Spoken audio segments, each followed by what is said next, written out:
All right, my friends, hope you're doing well. I just woke up and it's time to play some Warhammer. So today we are going to be doing a random King of the Hill.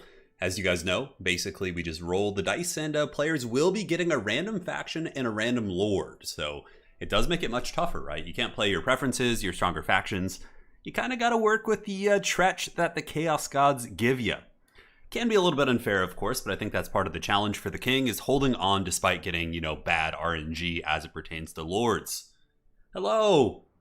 How's everyone doing? Welcome, welcome. Looks like the stream is live, no drama. How's it going? Kaboom, Matthew, Adam V. Perfect timing indeed. Yeah, we're having some fun. I actually got a tabletop game tonight. Going to be taking my Sons of Sigmar, my Empire, to battle against some ogres. It's going to be taking place later today, which should be quite a bit of fun. Excited to see how the Demogorgon Knights will handle the big beasties. How's it going, Samurai Warrior? Welcome, welcome. So yeah, this is first come, first serve. The lobby name is just Turin, King of the Hill, and the password is 123. So I will be playing the first game. I had the itch, and I figure since I just woke up, I'll probably get owned pretty quickly. So just gotta get some action in there, man. Yeah, first come, first serve, man. That's it. Anyone's welcome to join. Yeah, need this. So stressed. Hey, Matthew. Hope that stress passes, my friend. Yeah. We'll get you through it. We'll do our best. Yeah, Warhammer helps for sure. Lorenzo from Italy, how you doing? I'm Italian as well. Well, Italian-American, of course, but I'm more or less half Italian, half Irish, my ancestry. So, yeah, my family, my ancestors from Italy were from northern Italy, near Lake, I believe it's Lake Como, or, yeah, if I remember correctly. Like near the Alps up there. How do we get in? Just anyone can join. It's just Turin, King of the Hill, and the password is 123, and that is it. Ooh, you got scanned for 600 quid. That's pretty rough, man. Well, hopefully you can get it back somehow. Maybe file a report. Depends on how it happened, of course. But yeah, you went to the police. That's good. Grumbrindle is here as well. The White Dwarf has made an appearance. First come, first serve. Maybe I made the password different. I'm not sure, but hopefully it's all good. Can't see the lobby. Interesting. Willow, let me go ahead and add you here. It's my friends list. I think I saw an invite from you at some point. Sometimes when it comes to servers, you have to, yeah, I think I see you on my friends list, but regardless, add me again. My name right now is Pierogi Lord, and you should be able to get me on there. All right, so I saw someone join for a second, then they left. Very strange. So we'll give it a second longer, and then we'll go from there. Yeah, Robert, yes. Yeah, up in that neck of the woods. All right, so we got our first opponent here. Let me go ahead and roll for our factions. It is going to be the mighty Iragoth. Hey, man.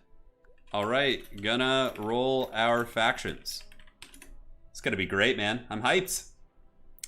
Yeah, we'll be doing quite a few games today. Probably be at least 10, 12 games, so hopefully you guys will have multiple chances to get in.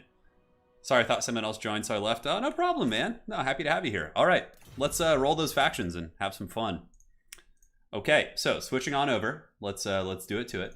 We are going to be rolling my faction first, so here we go. I will be playing the dreaded random roll is here.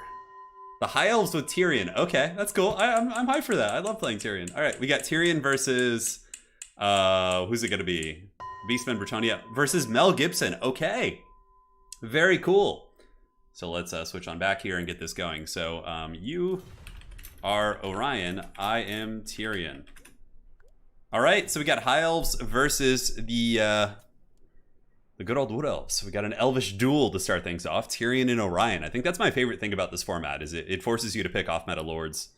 Yeah, which I think is really neat. All right, so just gonna put my army blocker up just so he can watch the stream and not worry about it. And yeah, we're all good. Yeah, Tyrion is always fun. It's kind of interesting because we both know what the other guy's gonna bring, so it really kind of changes the dynamic of things, which I think is it's pretty darn cool. All right, so I kind of have an idea of this, like how I want to play this matchup. That looks okay to me. Sashimi Nissan had a lot of fun in the 2v2 tournament yesterday. Yeah, so you played in the tournament. How'd it go for you? Yeah, was it a good run? Which team were you on? That'll bring it back. Yeah. Hey, Lady Turn is here. She says, well, husband, I'll have you know I got kielbasa you'd cry over and I'll eat them. No, don't. Why did I have to wait till I left to get the kielbasa? Sashimi, thank you for the donation. Really appreciate that. Yeah, we had... I think this most recent trip to Poland was more of a pierogi trip. Not as much kielbasa this time around, but overall it was pretty damn awesome. All right, so it seems like I'm getting a little bit of game lag. Let me see if there's something I need to like shut down here. Do I have like 2 versions of the game open or something? This is weird. I normally don't get this, so hopefully my computer isn't, you know, getting ready to combust.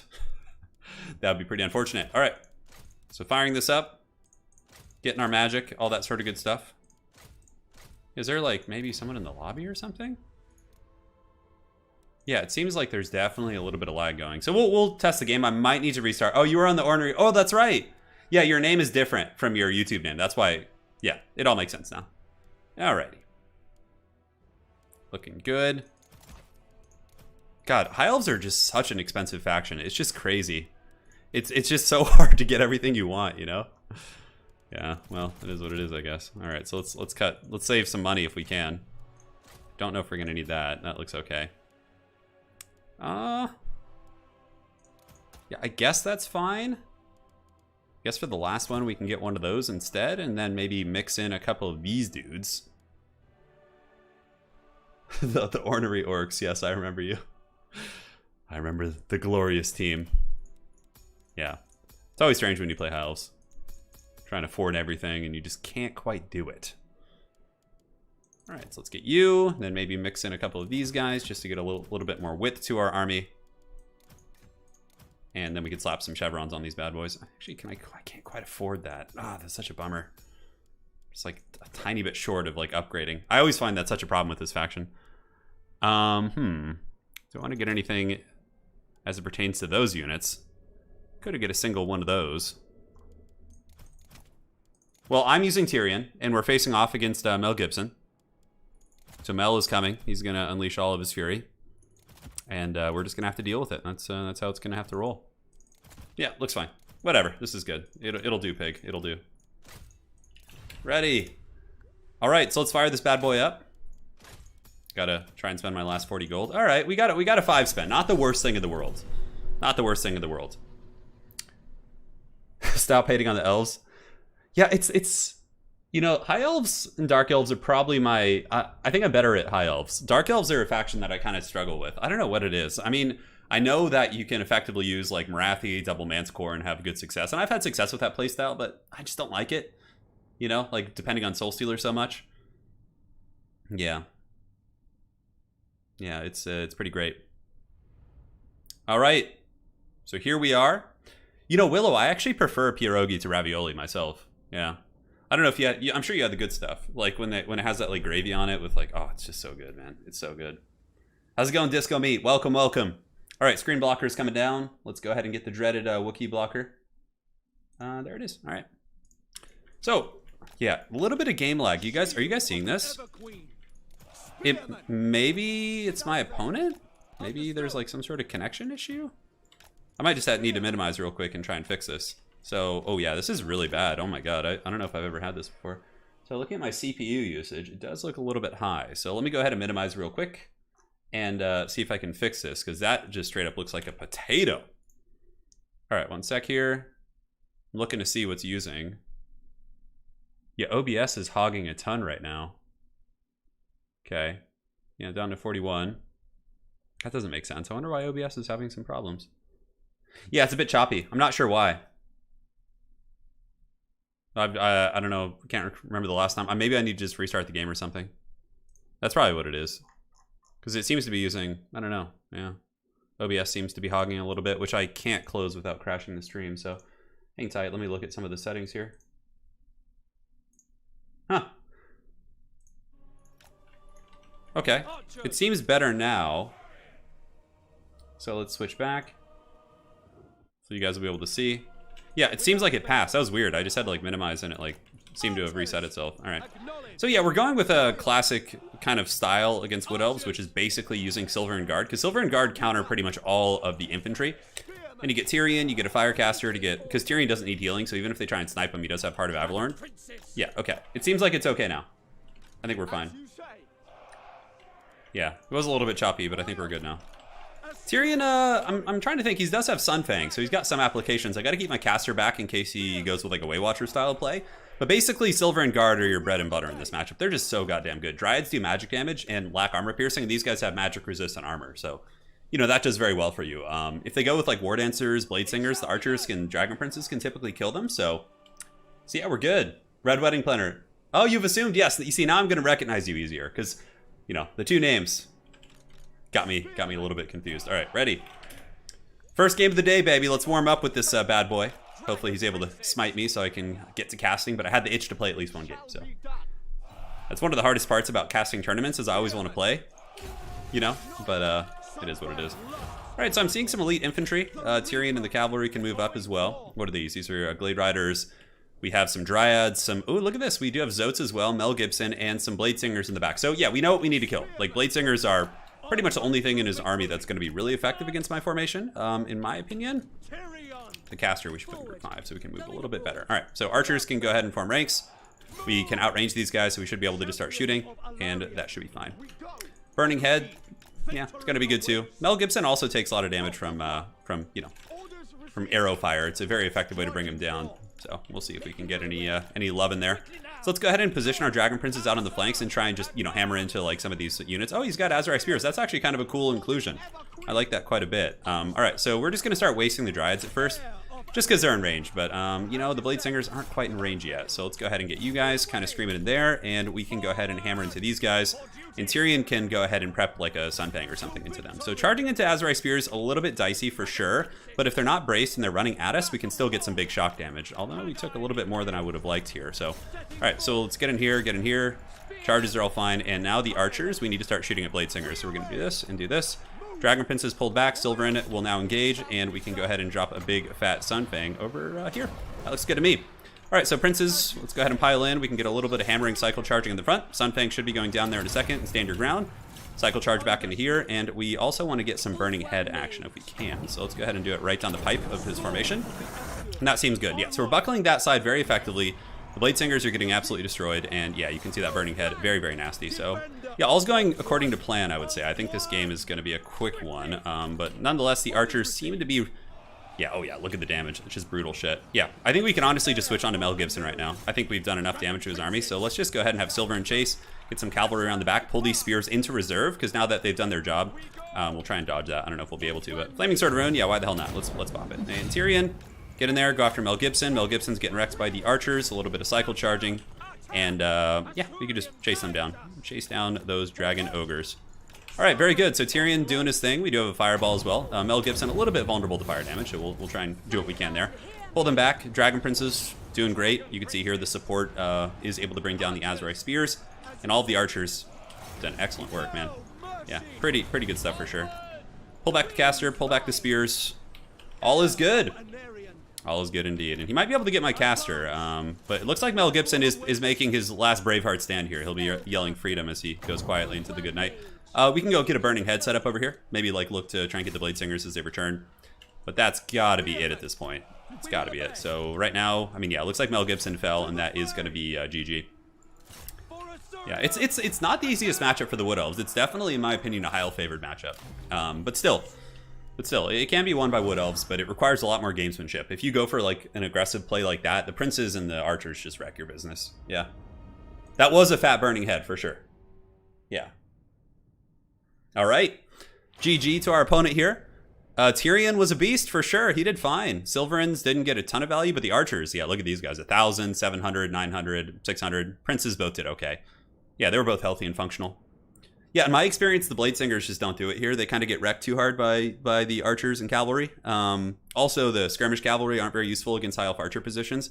I can't remember, if you go back to the Warhammer World Championship Iragoth, you can see the build that Alfredino brought against Evenstar. It was a very good build against this style of play. But yeah, you'd have to go back and check that out. I don't quite remember it off the top of my head. All right, GG. GG, well played, man. No worries, no worries.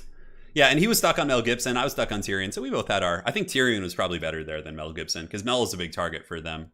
All right, so we're opening up the spot for the next player. We will update the scorecard. All right. I'll just put my name there for now, which I'm sure will be erased here shortly. And let's do it. All right.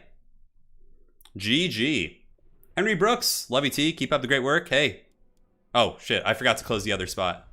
Okay, so we can get... So, who was first?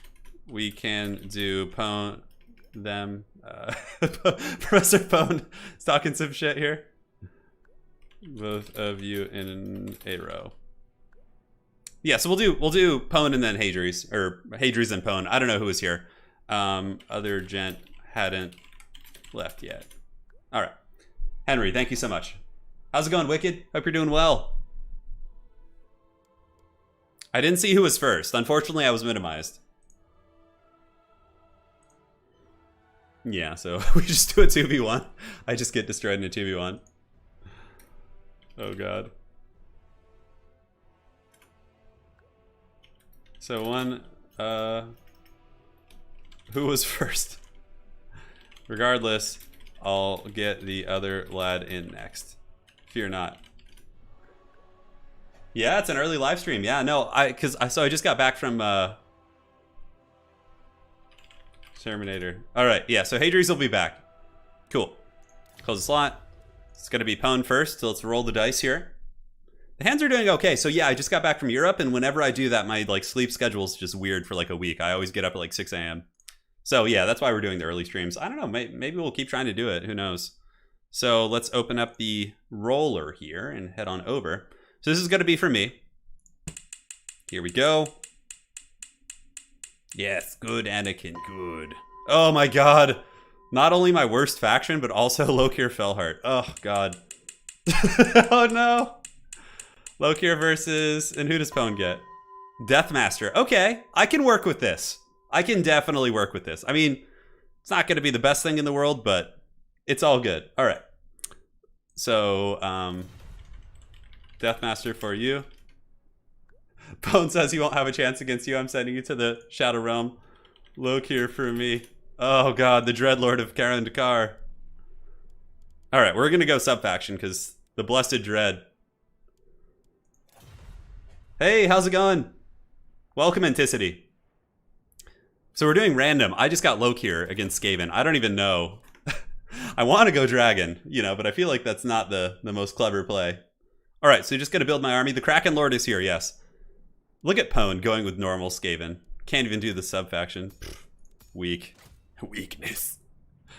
Oh, God. I should just go the dreaded no-caster build here. Yeah, Lokir is fun, for sure. On the Dragon, I feel like not the greatest. I guess we could get those. Yeah, that's fine. How much is this ability? Oh, that thing's like 50 gold. We'll just bring it. Screw it. It's weird. I'm getting this like lag until I minimize and then it like subsides. I don't think you guys had it during the last game. Maybe it's the helper I have open. This like internet thing here. Okay, let's close that and see if that helps. Okay, anyways. So, the Skaven, yes. That's what we're facing. We're facing the Skaven Master, Professor Pwn here. You really like the random format? Me too, Zarix. Yeah, it's really fun. It's just silly. And like it allows you to explore the meta that you normally wouldn't explore, right? Oh, do I go Medusas against him? Shit, there's so many cool options. Dark Elves have so many Haggard units. You know? Yeah, it's gonna be great. Okay, so that looks fine. Let's go ahead and get you up here. Yeah, whatever. That looks good to me. That'll do, pig. That'll do. Please do Dreadlord Corsair build. Oh my god. I'm thinking about it here. I'm thinking about it. Oh, I gotta change the map too. I mean, what map do we want to do? We'll just do Prague. Prague is a good map. What is Unholy Screen Blocker? Well, it's my late dog Wookie. He still makes his appearance known here on the stream, so he was a good boy. He was a very good boy. All right, looks good. Looks fine to me. We got a couple of those. Got a couple of them. And I feel like we need some Corsairs. We need a little bit of Corsair loving. All right, all right. Maybe we cut you to save some money. Can you do something to speed up the process between battles? Unfortunately, that's one of the probably the weaker points of this game in general. You can't necessarily do that. So, and we got to do it the old-fashioned way. Yeah. God damn, 750 gold for those units? Get out of here, dude. Who do you think you are? All right, that looks fine. Yeah, all right. Very good. I know we need to mix in some Corsair units or else it's not really going to be fun for us here. Those are 750 Gs for them. Basic Corsairs are 650. All right. Yeah, this looks fine. It's not the strongest build in the world, but it's certainly not weak by any stretch of the imagination. Certainly not weak. A couple of you guys. Which is that? 1450? Yeah, no thank you. Chevrons, chevrons, and chevrons. All right, I think I'm ready. We'll see if Professor Pone is good to go. The build isn't going to be, like, terrible. It's actually, I think, a reasonable build. I added some spice in for you guys, though. There are a couple units I normally wouldn't bring against Skaven that I did bring here. So, there is some, you know, unique flavor to the build. So, after this game, if you guys could hold off on joining for the next one, Hadries joined the lobby just after Pone when I had 2 spots open. So, to be fair there, we're going to have Hadries joining next after this one, whether I win or lose. And hopefully, either him or Pone will be able to karate chop me here. All right, so we have all the gear. I think we're ready. Yeah, looks fun. Looks like a fun build. I feel like a Hydra would be useful against Skaven too. Ah, man, it's like I can't. There's so many expensive things I want to bring, like Hydras and Medusas and dragons, but just can't bring them all. All hail the Wookiee, he's arising to the deep. Gawk Thim, you keep the stream muted to listen to audiobooks. Yeah, it's completely fair. I do that a lot too with like when I'm watching Warcraft 3 streams and stuff. It depends. If it's like a big event, like Back to Warcraft will have these like big cups and things like that, I'll listen to the commentary. But you know, if it's just like laddering or things like that on like grubby streams, sometimes I'll like, yeah, like have some music on while I'm painting and, you know, maximize yield value there. All right, so let's get the army blocker out. Do it to it. So we got Footloke here. A little bit vulnerable against Deathmaster, but I'm hoping that the Manticores can protect him. I brought mostly Dreadspears, but I also brought some Corsairs, just to stay in flavor of Loke here. But Corsairs against Skaven aren't the worst thing in the world. It's just, it does give them another mortar target, which is a little bit concerning. So hopefully Pone will just have a, you know, a desire to hunt down Loke here, and I can take advantage of that. On top of that, we got a Firecaster up in the sky. We have the double Manticores, which will most certainly be getting focused by Jezzails. And yeah, we brought some Shades too, looking to throw some Shade. So they're going to be creeping on this side of the formation. Better not be stream sniping Pone, I swear.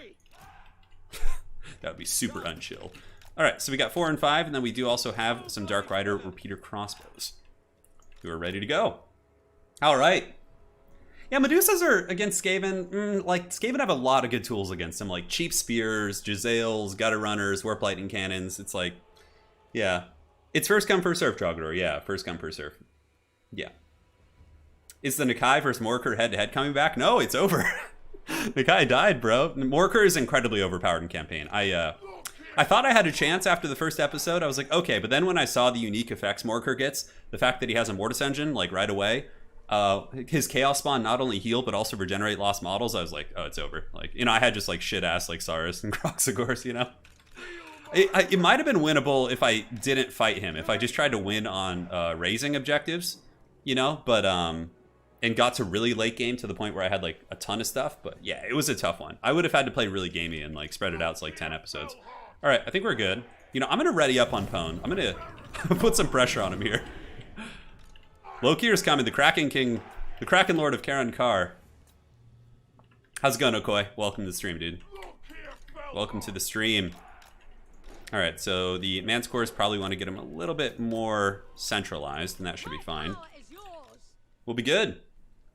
Dude, Morkur is just OP as hell in campaign. It's pretty wild.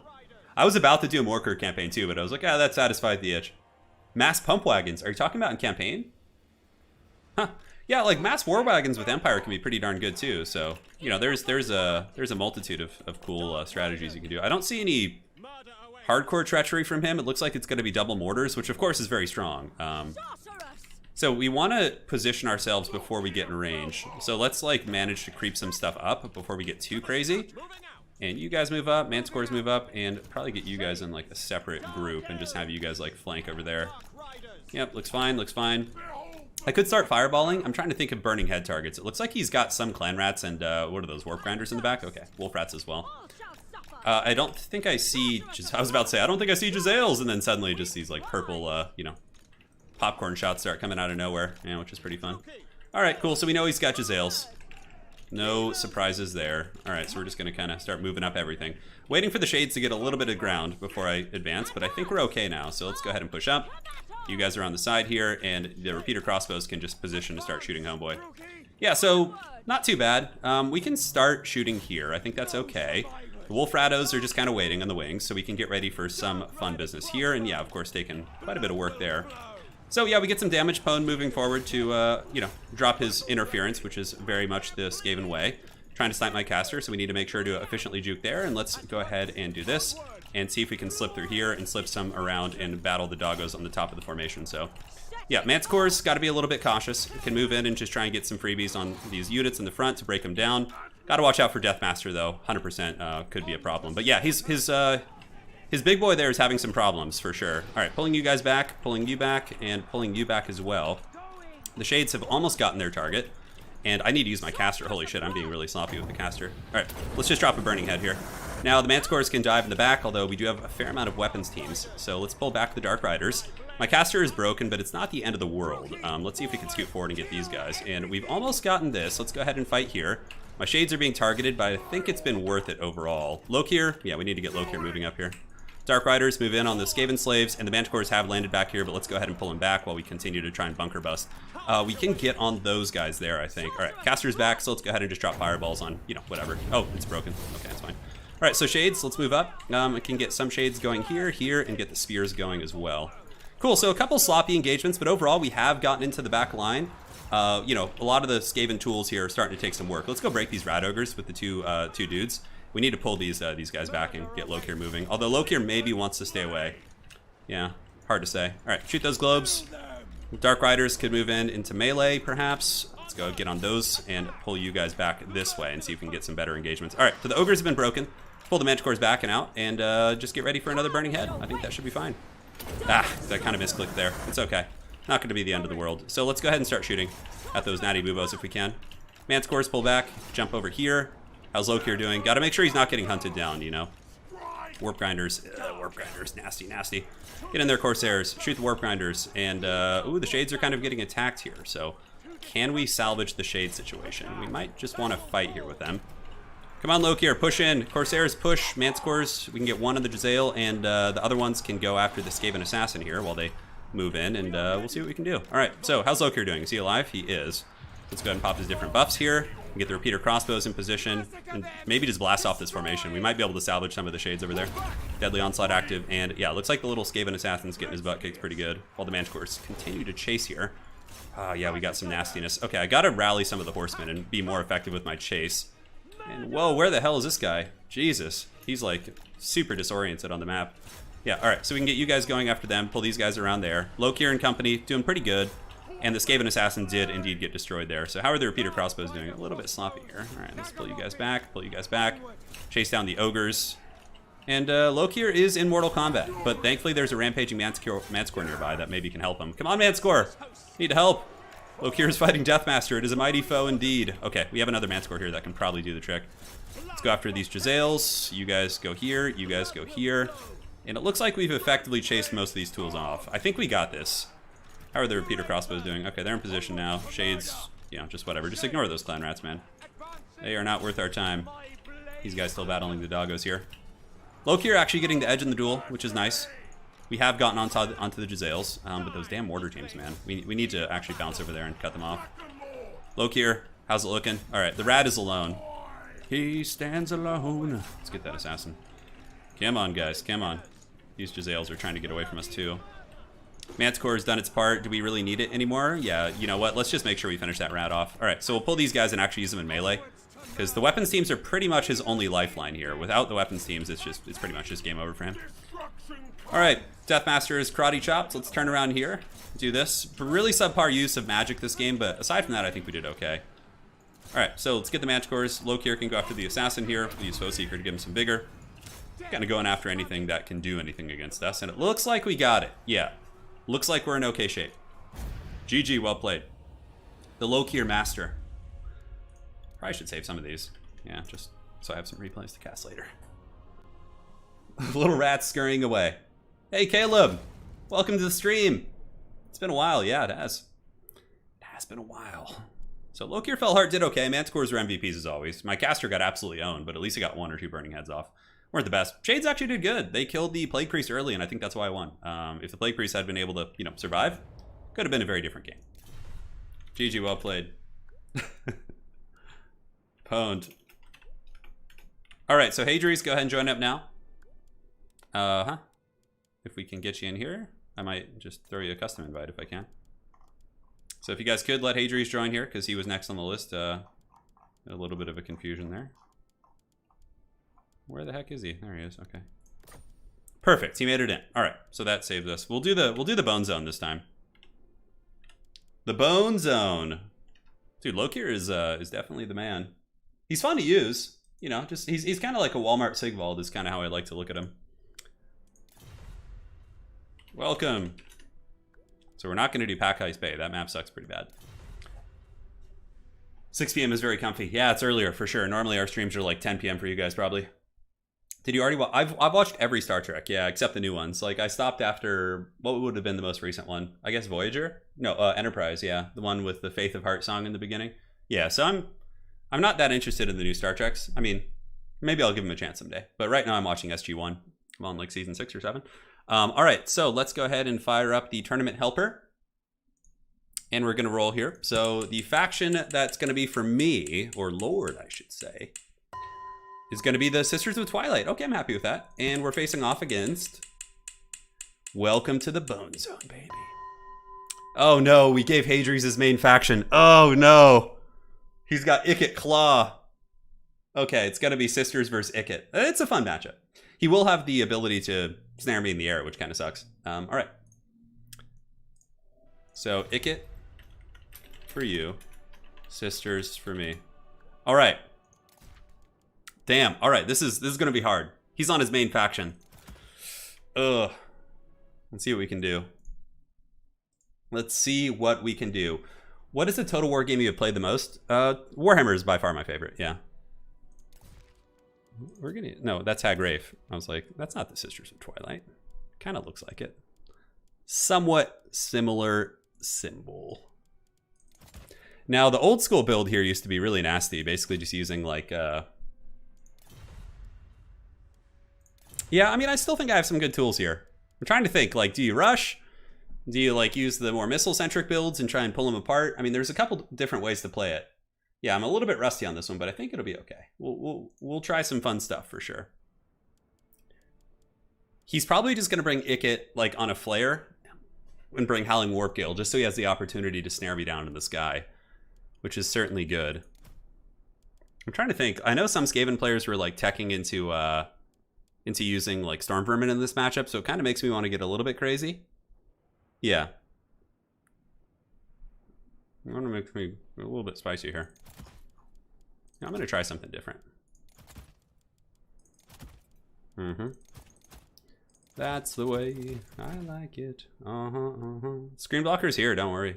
Hadries wouldn't screen sight me. I just do it so he has the option to just leave the stream open if he's watching it. Yes, good Anakin, good. I wish the Sisters had arrows of Kurnus. I feel like that'd be pretty sweet. Yeah, looks fine to me. Okay. So we're getting a little bit of that going. Renauld.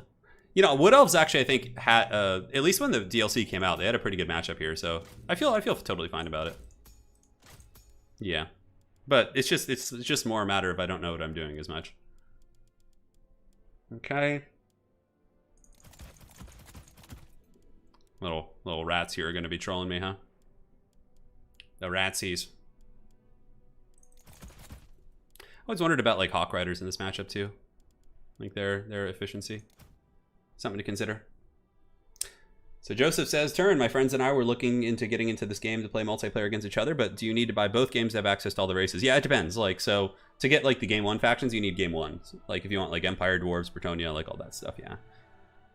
So it does have a little bit of a price barrier for sure getting into it. The game itself was designed more so for campaign, so it's definitely, we pay the toll, but yeah, it's if, game 3's coming out, you could even just, pick the factions you like and buy accordingly, you know? Like, both of you could decide on what you want to play. But you would both need Warhammer 2 at least to play against each other. So, I mean, you're going to need that regardless. And then you just pick DLCs based on the factions you want to try and stuff. DLCs, I think, are pretty cheap. It's like $5, $6, $7 or something, isn't it? It's not too bad. All right. Looking pretty cool.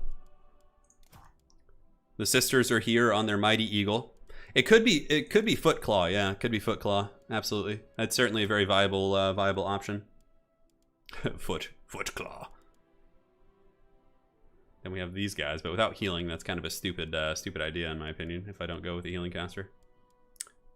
Huh. Could try this, but you know, like, that's the thing. Like, this build just cannot deal with Storm Vermin at all.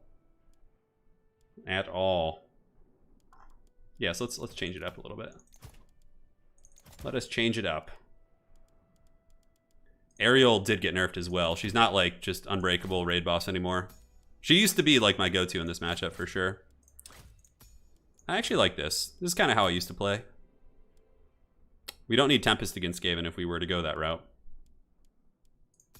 Seems fine. Seems fine to me. No wood will be awakened this day. All right, so they're there. We have a little bit of poke. You have plenty of harass. Now I suppose we need some infantry. So we can fight in the front. Yeah, that could be something. Honestly though, Norska and Chaos isn't... you know what? Chaos is actually really good in multiplayer. Chaos has a super high win rate, so I think Warriors of Chaos could potentially be a little bit more justifiable than you would think. Yeah, this is a weird one. This is a weird build. I don't know. I don't know how much I like this. I feel very insecure. I feel very insecure about this one. Let's see what we can do. All right, all right. What about... Oh, man. I could get real crazy up in this game. Okay. Whatever. You know what? Let's have some fun. We don't need to be safe and practical all the time. Yeah, it's good. Embrace the dark side. Embrace it. Oh, man. This is just getting so jankety. Is there any way I could afford this? God damn, Joe Rogan. How much does this ability cost? Jeez, that's an expensive one. Okay.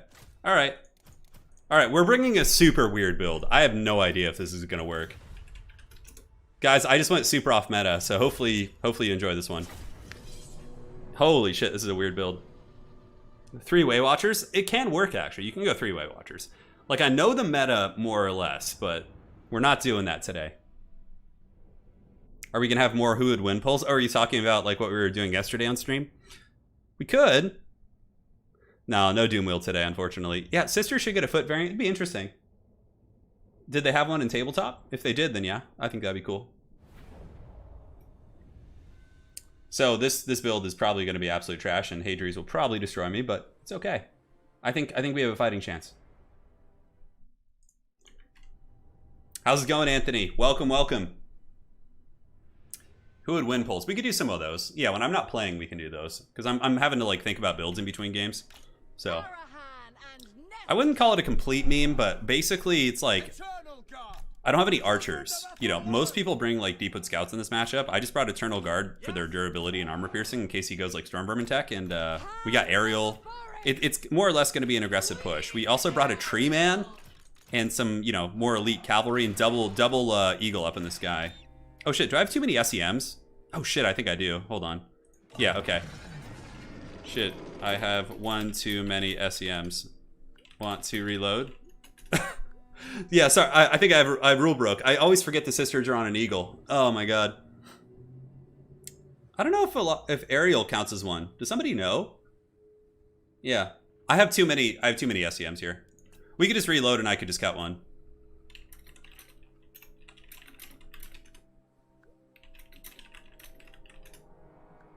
Yeah. The double Eagle. It's too much. Yeah, I have too many. Because basically in tournament rules, I have the 2 Eagles plus Larry. And then I do have the Tree Man. So I would just need to cut 1 Great Eagle, which is like 800 gold. So I could just replace it with like a War Dancer or something like that. So I'm just gonna probably reset here. Oh my god. Some dog out there just making like the craziest bark ever. Cheating. I know. Well, it'd be cheating if I tried to get away with it. Because we could reload with same armies, and you know he can see what I have, and I'll tell him what I'm bringing, and or he can even repick if he wants. I don't really care. Yeah. Dactyr, I accidentally brought too many. Ariel doesn't count. Yeah, that's good. That's good. Yeah, he hasn't seen my message yet. Hopefully he will. He's probably setting up his army. I should probably just withdraw. Yeah. So we'll just drop out here, and he can see my force. Just put the tree man in the corner. Dude, if anything, I'd put a great eagle in the corner. Yeah. Yeah, Dactyr, I'm not sure. Ariel, it does count. Yeah, it makes sense that she would count as that, so. I had too many SEM. Gonna cut one great eagle. Replace with, I don't know, what could we replace it with? Cool. So I'm just gonna throw in a war dancer, like whatever. It might not be great against him, but it's my punishment. So he knows what my army is now, and we can go. Ariel is definitely an SEM on banner as well. Not Ariel is SEM on both major rule sets. Oh, she is. Okay, shit. Okay, so I have to 1, 2, 3. So I'm gonna have to cut the other great eagle. We'll cut both eagles because Ariel is SEM. So I got to cut both of those, which is unfortunate. So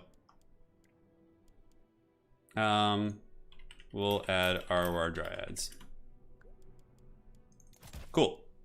Yeah, so my build's gonna be obviously not as strong here, but we'll see. We'll see if it can do what it can do. Yeah, we'll try our best. Yeah. The dreaded triple eagle build. That's the Professor Pone signature build. Yeah, we'll see how it does though. We will see. Trying to get nice and aggressive here.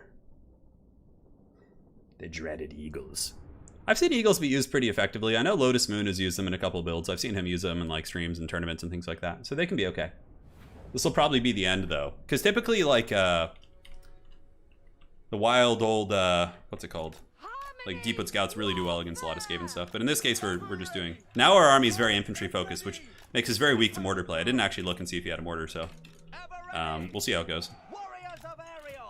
We will see how it goes. Can they hide in those trees? How effectively can these dryads hide?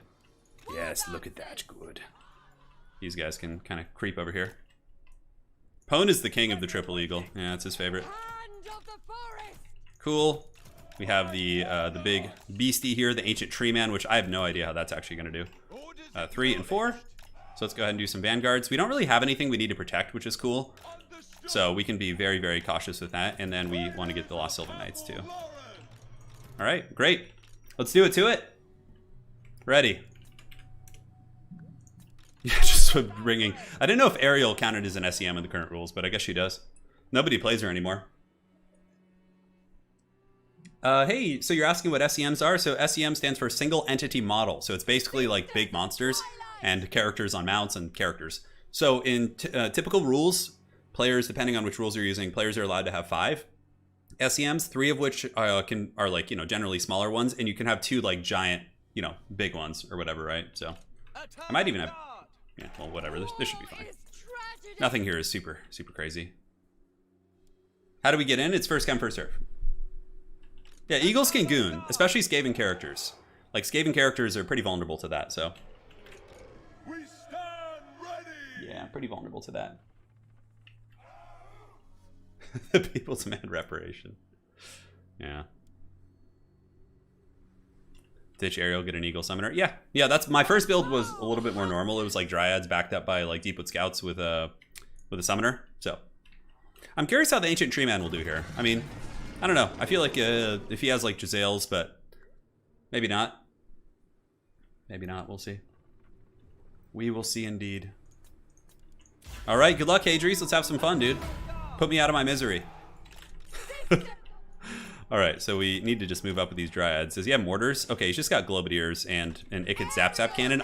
My other build had a caster too. So we're just going to have to like juke this. He might go after Ariel. So we need to be pretty on top of this. All right. So let's move around the back here. Lost Sylvan Knights can hide right here because they can't resurrect models, so we need to be very, very cautious with that. Let's go ahead and just start blasting the Ikit's Zap Zap cannon and see what we can get done there. Yeah, he's going after my lord here. Alright, so let's position you guys. He's got a lot of globadiers. We actually killed one of the cannons there, which is nice. We'll keep trying to snipe it while we move forward. Oh, Howling Warp Gale's going down, okay. Not sure what his follow-up's gonna be though. That's gonna be the interesting part. Yeah, the tree man cometh. And now we can go ahead and move you guys up and around on the flanks. Let's go ahead and get these guys collapsing on the globes, and we can hopefully pile in and get some value. Yeah, the Warp Lightning Cannon's actually kind of getting wrecked a little bit, which is nice. He did actually bring Storm Vermin. Yeah, look at that. All right, Ancient Tree Man, go. Live long and prosper. And Ariel's here. We do have Soul Stealer. I can actually drop a big Soul Stealer back here as well, potentially. Well, we'll see. All right, so we've gotten on top of those units. The Dryads doing their thing. Let's go ahead and see if we can jump in. A giant angry trash truck is outside. And pulling back here. Let's go ahead and loop down and under. And these guys are just trying to find a home, really. We haven't been able to find one yet. We could come back here and like slam into the back of these units. God damn, that is a really, really loud trash monster going there. All right, so it looks like we've gotten our value. Just trying to avoid his globadiers. He's got a couple of them over there. God damn, you guys hear that? Jesus. So we did get back onto the cannon. We can probably switch on to your boy Icket. Looks like the Warp Lightning Cannon should be mostly shut down right now. And let's bring you guys across. Just slam into the Storm Vermin here. And now we can drop a Soul Stealer right there on all those characters. Come on. Give it to us, Precious. And yeah, okay. This is good. It's going all right. Yeah, we might be able to get some like terror routes on some of these units here. Ariel did get a nice little break there. We can have her go duel Icket. And Berry Wine, we're going to save for now. Did we break the Warp Lightning Cannon? We did. So, you know, mission accomplished there. War Dancers kind of just got absolutely wrecked. Oh my god. So let's get back here. Let's jump on them. Keep shooting. Ariel's dueling Icket Claw, which is probably fine. I think he's on foot. He does have the anti-large. Okay, the Tree Man can move back there. Let's get these guys moving on the globes. The globes. The Tree Man needs to jump on them if we can. All right, so yeah, we'll just keep blasting Icket. I mean, maybe we can just kill Icket Claw here. Let's use Berry Wine to heal up these guys. Pull them back right now and see if we can get them around to a more optimal position. Go, Tree Man, go. Go, live long and prosper. Those damn Globadiers, man, just doing so much work against us. All right, so we'll keep blasting Icket there. Where do we want to go with Ariel? These damn cavalry keep getting stuck. Yeah, it's a little bit tricky. Okay, I don't know if he sees us coming. I don't think it's going to matter. He'll probably have enough crossfire to just give us problems regardless. Ariel, we just need to keep her alive and keep these Lost Sylvan Knights doing their thing. Let's go into these Clan Rats, and yeah, we need to stay away from all the magic damage if we can. Eventually, maybe snipe Icket. That's kind of the dream. Not going to be easy, though. That is for sure. All right, so let's bounce back there. Get the Zap Zap Cannon. We have War Dancers coming back, so let's hustle them across the battlefield, see if they can finish off like some Storm Vermin or something like that. And yeah, we can battle here. I think that's okay. Good, Anakin, good. Pulling them up and around the top. Just keep sniping Icket Claw. See what we can get done. Tree Man, just keep jamming. And, you know, the Tree Man's actually being somewhat disruptive. I'm kind of happy with it, to be honest. All right, so the Clan Rats are broken. What else do we want to have here that we want to go after? Keep looping around the top if we can. And just keep trying to get that Icket down. If we can. It'd be such a problem. All right, those are Storm Vermin. Probably going to defeat our troops, but we do have enough for another big Soul Stealer. I could use it back here. It's not the best, but, you know, why the hell not? Let's try and get some damage before, you know, the game pretty much goes against me here. All right, so Dryads, let's get all you guys hustling back. Lost Sylvan Knights trying to just stay away from the magic damage. And we have some more cavalry, very good. So how's Icket doing? Icket's getting a little bit low. He's definitely going to the danger zone. Alariel, or not Alariel, Ariel here, able to do some nice damage. We could run away if we want to.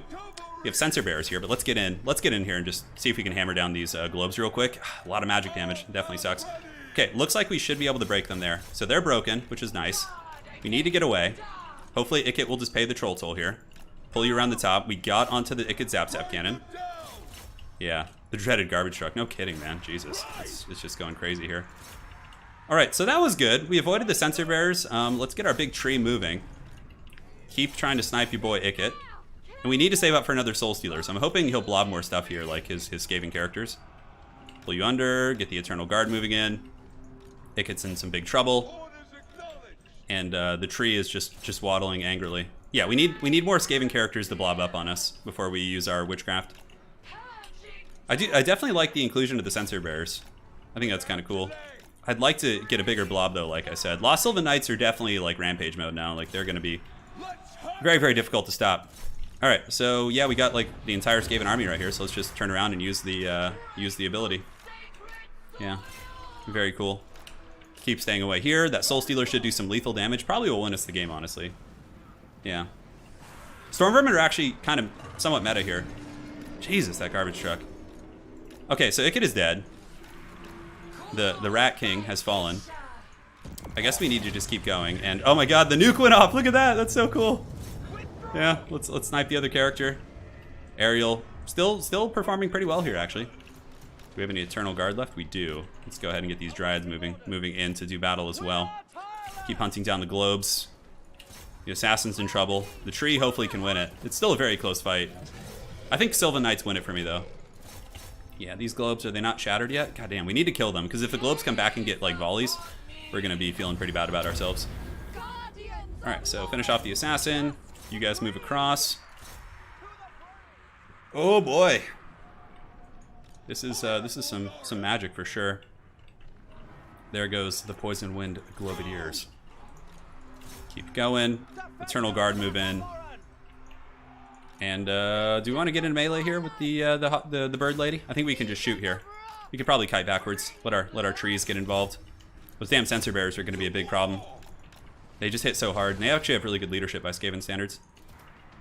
Yeah, look at that. Okay, so we're out of ammo now. So now we need to just goon Skaven characters. Let's get that Plague Priest.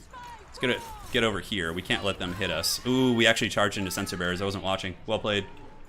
Well played. So yeah, Sylvan Knights got away, which is good. The big bird lady's going to jump in. Stormvermin are kind of shit in terms of DPS, so I don't think we need to worry too much. Oh, we actually have one of our bound abilities too. All right, let's pull across. See if we can get some support on the tree. Hey, thank you for the donations, guys. I'll make sure to take a look as soon as the game is over. Go tree. The tree man has been very disruptive this game. Not like crazy good value, but I'm pretty happy with its performance. In all honesty. Ooh, another Apotheosis too. That's really good. Yeah, getting HP off her is not easy, so that certainly feels great. What are these? Skaven Slave Spears? Yeah, looks like it. Let's get on those characters. Pull. Move you guys across. And looking fine. All right, so the Plague Priest is down for the count. Yeah, the Eternal Guard actually ended up being an okay tech against the Stormvermin. Ugh. See, a single second of Globadier fire is just so devastating against my army. Even with no Waystalkers, would Elves bully Skaven? Yeah, they definitely can. They definitely can. It's a hard matchup for Skaven, I think. All right, so let's go ahead and drop this. This could actually do some potential big damage. Get the tree in. Ooh, yeah, that was a real good one. You guys see that? Nice. Nice. I need to just work down everything except his sensor bearers and just save them for last. That's how we win this. We got some Eternal Guard moving back in. The tree marches. Hey, man, thank you guys so much. Chip, thank you for the 20. I'll make sure to read these as soon as we can. Anthony is the new member. Hell yeah, dude. And it looks like that's GG. It is. It is a cursed matchup indeed. Yeah, Sisters of Twilight weren't bad here also, especially against Ikit, I guess, because he couldn't really respond to them too well. There we go. All right. So yeah, now it's just time for the sensor bear. It's just army loss him, man. You know, just give him the good old 1-2 army loss. Let's get in there. I need to just, I'm gonna go collapse on these. I don't need to run around the map, I don't think. Do we have any missiles left? No, we don't. We're completely out. Sisters of Twilight probably did some fat damage this game. Oh my god, look at that. 3,600 on them. Jesus. And 700 here, and then Sylvan Knights got only 1,000, but they were still very disruptive. That was more the case. You could probably just honestly go in with Sisters and just army loss them here. I think their ITP is frenzy based. Yeah, it should be. So we'll just move in. Hopefully the bird will do the trick. Give an Apotheosis for them, for the bird lady. Tree man's on its way across. Normally what you would want to do, and to be really cautious, is like chase down all these units, but that looks like it's it. For sure. GG. All right, so there you have it. Big value on the Sisters. Ikit didn't do bad considering. Yeah, it was good. It was good. So thank you so much to Chip for the 20. Turin, thanks for all the content, dude. Played some multiplayer here. Have a random free day. So hey, man, glad to have you here. Anthony, new member. Hell yeah, dude. Welcome to the Dukes of Haggard. And then, of course, Arigato for the donation. I can never read your name. I forgot how to read katakana, so I'm sorry. I used to know it. I can still read some hiragana, but katakana I can't read. So, all right, next up. Yeah, it's definitely. I thought the meta might have changed a little bit, but it seems like it didn't change that much. It seems like the Wood Elves can still bully the Skaven. We got Truck von Karstein here. Oh, man. Yeah, the spray fire mode probably would have been good. It probably would have been good. All right, so let's go ahead and roll right now. Yeah, it's a really hard matchup, Hadries. It's a really hard one, man. Especially when you can't pick your lord. When you're forced into Ickit, it becomes even harder. Like if you had Skrulk maybe for like Rod and Lieber, you could kill my cavalry, but it's hard. All right, so we're gonna go here. Let's roll the faction. I paid my toll. I had to play Lokiro, right? So my toll has already been paid. Ooh, Vampire Coast with Aranessa. Hell yeah, for me. All right, for my opponent. So we got Aranessa versus Oxyotl. Oh god. Okay. Hey, Wicked. Oxyotl for you. Aranessa for me. All right, let's do it, man. All hail the mighty. Do you need all the DLC to play? No, you don't. If I were to roll a faction you don't have or something, I would just replay it. Yeah, I would just re-roll it for you. So let's go Pirates of Sartosa, because you know we can play sub factions today. Our opponent already knows who we have, so there's no point in not playing sub factions. Pirates of Sartosa. All right, thanks again for joining today. It's been a fun one so far. You know, this match it's not the worst thing in the world. Aranessa is certainly not strong here, but I think I have chances. So for the map, let's just do a Carrick map, like a Carrick Buffdar, Carrick, you know, something. Yeah, looks good. All right. The password is just 123. That's all it is. Anyone's welcome to join. It's first come, first serve. I can't use Luther Harkin. I have to use Aranessa. That's the whole thing. That's why it becomes a little bit harder, you know. On a scale of 1 to 10, how hard do you game? You know, not as much as you think. Unfortunately, due to my wrist problems, I can only play for like a couple hours a day. So when it comes down like to becoming really, really high level, I can like compete, but I can't quite get enough practice in to do my thing. Yeah, which is a bummer, but have you ever done a random unit stream? Yeah, for sure. Yeah, absolutely. So Aranessa here, I'm thinking about putting her on the crab, but unfortunately she can't be healed with Invo, so it's like kind of a shit thing, you know. The net is going to be useful though to an extent. It definitely will be useful. Your guess was 1, 2, 3. It is a fine guess. It is a fine guess. All right, so let me go ahead and close this. I think, yeah, it's the website I have open in the background. It's the army picker thing. It kind of lags the game a little bit. Hey, Colin, I appreciate that. Yeah, I appreciate that. Thank you guys again for joining, man. Yeah, this has been fun. You know, the crab mount might be better, though, because she'll be harder to snipe. But the thing is Homeboy has, like, a ton of armor piercing anyways, Oxyotl. And he's Oxyotl, so, you know, I don't know. I do not know. Okay. Getting a little bit spicy here, but it's all good. I mean, this is it's an opportunity for some fun plays. Okay, I like that. We got you. We got some monsters. Karak something. Have you ever thought about a fixed army? So, you know what I'm going to maybe do next?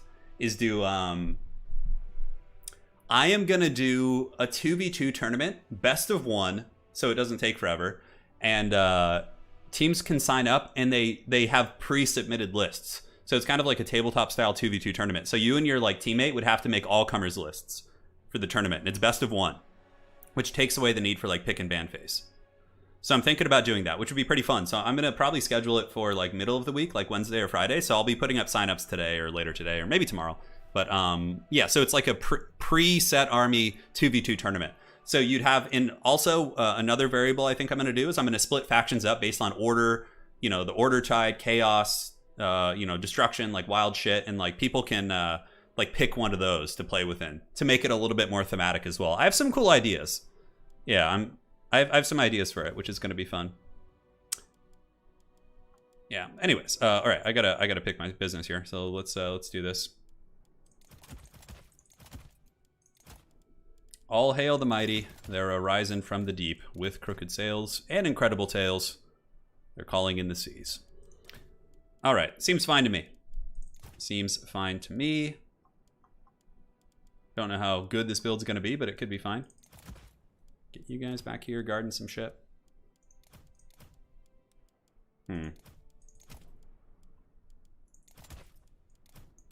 This is a little bit of a gamble, but I think it could pay off. I certainly think it could pay off. Yes, perfect. Give us that extra zombie. Oh, the 0 spend of the gods. Yes. So yeah, let's see. How would I do it? I would have like, you would have the Order Tide, so you would have Empire Bretonnia Dwarves. You would have the Elvish Alliance, which would be all the elf factions. You would have Undead, which would all be a faction. You would have Chaos, which would be Norska, Beastmen, Chaos.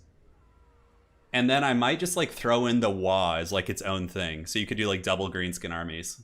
You know, the WA just gets its own classification. Yeah. So I think that could be a fun format. I don't know. We'll see. Even though it's like, it still keeps it like in flavor, so it's easy to like, you know, kind of do commentary over. 2v2s can get a little bit frustrating to do commentary with because it's like such anarchy. Sometimes it's very easy to lose track of what's happening. Yeah. I don't know how I feel about this build, honestly. It is an Aranessa build, so that's something. At least it's got that going for it. Pirate infantry are pretty dog shit against lizards, like javelins and things like that. So I didn't bring the living infantry because I feel like I would just get wrecked. Yeah.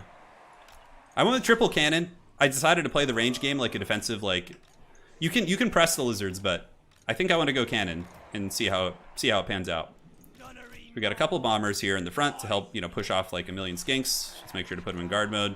Got a couple handguns offset to shoot down pterodons and all those sort of, you know, treacherous little lizard folk. And yeah, we need to defend back here, so let's just put the reserves back here. And then the Sirens need to be deployed. Sirens are for sure one of the MVPs in this matchup. They have good fights against most lizard troops. We'll have one kind of set here in the middle just to kind of Netflix and chill. And the dogs can be in group 2. Cannons can be in 3. And Aranessa 4, and then Aranessa can be 3 here. Yeah, that's fine. All right.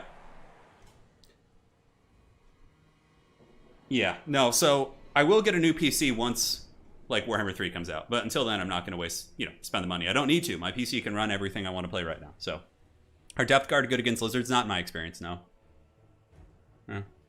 Not my experience. All right, so ready. Good luck, Wicked. We're playing against the glorious Wicked. Let's see what he brings to the table. He is known to meme, but also could be bringing some formidable elements here. I'm going to put the doggos here to see if there's like some stalkers in the corner. And if there is, we can get them with the sirens, and then, you know, yeah, we'll do that for now. Yeah, depth guard are just weird. They're so squishy is the problem, you know? Okay, so it doesn't look like there's any like vanguard back there. So for the cannons, let's go ahead and, okay, he brought solar engines. That's actually good for us. Solar engines are definitely something we like to fight here. So let's bring the doggos. The doggos are going to be used as a sweeper unit, so we're not going to use them aggressively. We just need to start blasting that solar engine, basically. Aranessa needs to scoot up. He has a ton of shit hidden. He probably has chameleon stalkers like all over the place. So the biggest thing is going to be making sure we don't lose our freaking cannons, because if we do, we just basically lose. So the doggos are going to be on like stalker patrol. We're going to see if Wicked is creeping. Let's get some sirens moving out there. You can see we already have one of these guys very low. Yeah, that's a really strong start for us. Really strong start indeed. So the doggos just going to be very defensive. We could do some scouting, but I think we're okay for now. So let's just keep the doggos in a kind of reactionary force. Okay, he's got Legion of Chaqua hiding over there. Solar engines just doing some massive work. Or not massive work. Our cannons are doing massive work against said solar engine. So he's probably going to pull back right now. I mean, triple cannon is very good here. It's very good. Because I've been losing a bit in this matchup against double stegodon, so I was like, maybe triple cannon is gonna do the trick, right? Dog's just kind of chilling in the back until he, you know, decides to pressure us a lot. We'll keep shooting it until it gets out of range. These are just clever girls, which I'm not too concerned about. So let's go ahead and like square up a little bit. We need to have a better like angle against him here. Got to be really cognizant of the backline. That's like the one way I throw this game really hard, is if I let him just do that. Yeah, okay, so there's the chameleons, no surprises. All right, so let's just start shooting them, whatever. Like, it's fine. And let's blast. Let's get the bombers in position here. You're in position, and these handguns need to get up on the hill a little bit. So yeah, it's fine. We're getting in there. Let's pull the bombers, see if we can get some work in. Pull these guys back. Cannons are so far safe. Doggos can pull up, and our cannons are advancing up, which is not good. So we need to make sure not to do that. That's a very, very quick way to lose games. All right, nice play by Wicked. He's pulling back. It's basically just going to be an attrition match, like pertaining to like ammunition usage. So we need to just like weather the storm is the idea. Aranessa is getting sniped by Oxyotl, so we need to pop the Manon's Luck and just run away right now. Yeah, that's it.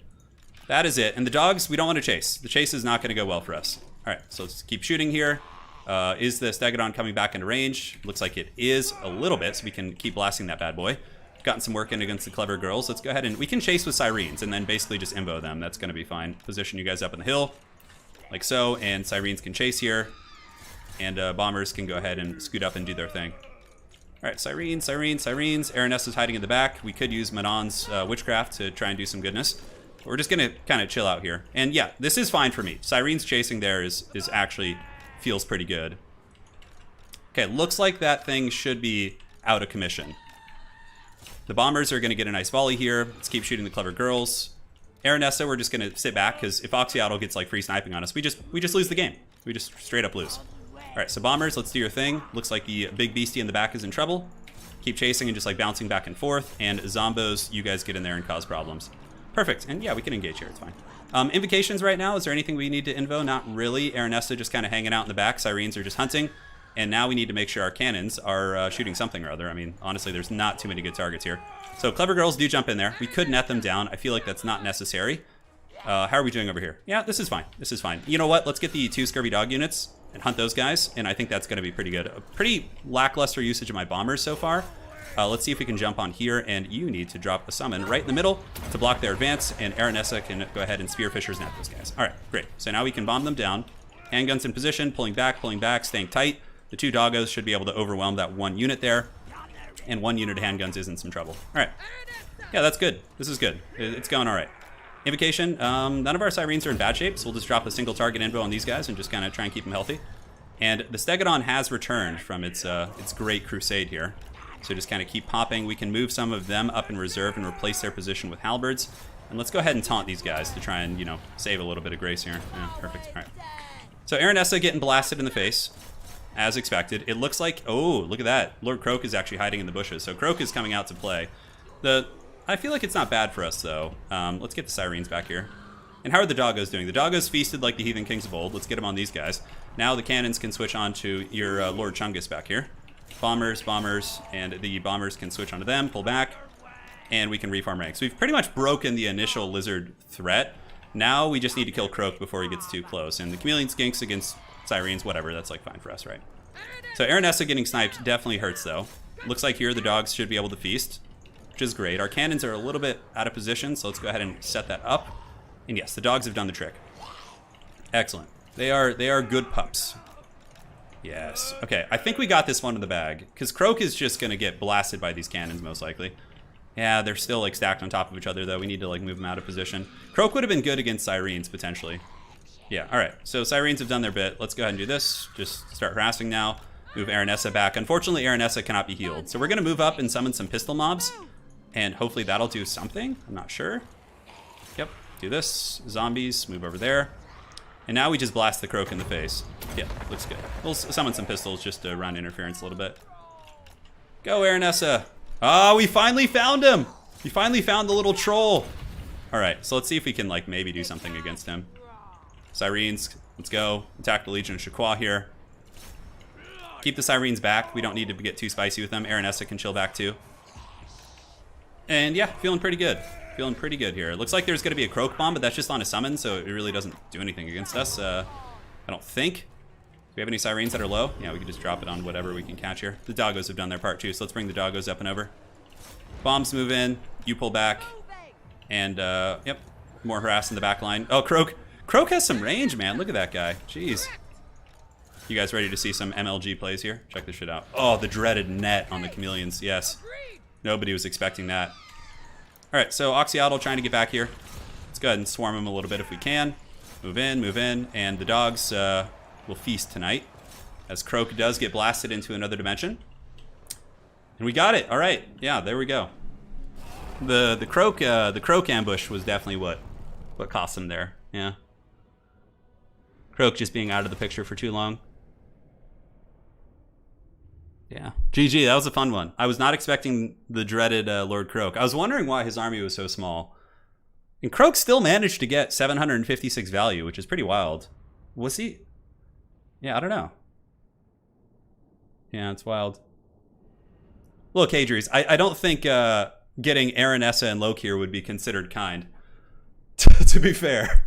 Against Oxyotl and, Deathmaster Snickage. Yeah. Oh my god, look at this. Yeah. Pretty standard. I mean, Anticity was the one who really turned me on to using Sirens in this matchup. And though they didn't get crazy value, they're still like a very tough unit to get rid of. Yeah. All right. So let's move here. And keep going. The Croak. The Croak has croaked. Okay, we got Maximus Decimus here. The Iron Sand Desert. Hey, map is set. And here we go. So let's roll this bad boy up. So this is going to be my faction. Let's see what we get. We got Tyrion first game too. That was a good matchup for us though, for sure. Oh my god, Tyrion again, right as I talk about him. All right, I got Tyrion. My opponent is going to get... Let's see what they get. And they get Wurzag. Okay, this is going to be fun actually. Wurzag against Tyrion. Ooh. Yeah, okay. Well, let's see how this goes. Wurzag for you, Tyrion for me. Oh boy. He's got the Great Green Prophet. When in doubt, spam Sirens. I know, Anticity, you taught me that, dude. Tyrion. Oh, why do I get Tyrion again? All right, I actually really enjoy playing him, so I'm not going to complain at all. Yeah, let's get our boy Tyrion.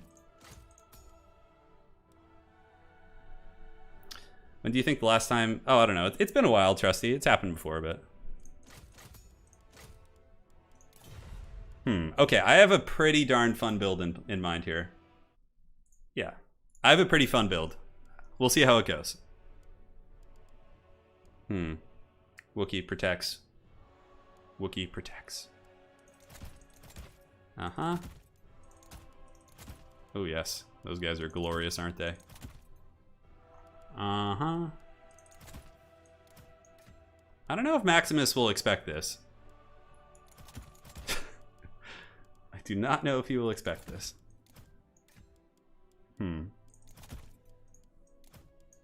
Okay.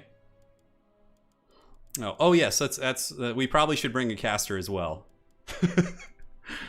I almost just brought some janky Haggard build with no caster. Uh-huh. Does this guy have any AoE? Oh, he does actually. Oh, that's kind of an interesting thing. You know what? Let's do that. That'll be fun. No, unfortunately, Wookiee passed away. Yeah. Yeah, poor little guy. He had a good run, though. He had a good run. He was loved.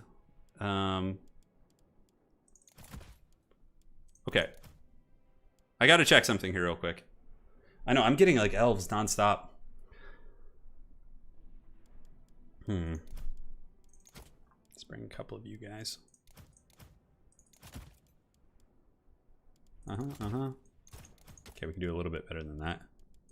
God damn, Tyrion, why you gotta be so expensive, man? Okay, that definitely gives us more leeway. Okay, so how much money do we have here? I almost brought two of the same ROR. That would have been really funny. Yeah, we have another dog, Lola, yeah. Wookiee was very old. He was like probably 15 or 16. Okay. Sorry, I'm just doing some math right now. Some mathematics. Uh-huh. This looks fine. We got Henry Cavill up in the build. 75 and then 120 plus 40, 80, 120 plus Oh god, I hate math. Oh god, it's so close. Hold on a sec. I'm doing some big calculations here. Summon Falcon. Oh god. Summon him. Well, let's see. What do we want to play? Do we really want to bring that item? Oh god, I want it so bad, but it's no, that's just stupid. You know what? No, it's not. No, it's not. It's not stupid. So how much money do we have left? We have 200, so we can upgrade these guys. I need to check something real quick. Hold on. Okay, so I'm just checking some. I don't play Elves very often, so I'm trying to check today. Hey, glad to hear that, Brandon. Thanks for joining the stream. I just want Warhammer 3. Just give it to me, you know. Give it to me, precious. What is the rule pertaining to that unit? Okay. Can't remember. Doesn't say here. Okay, perfect. So that looks okay. Just got to check one more thing.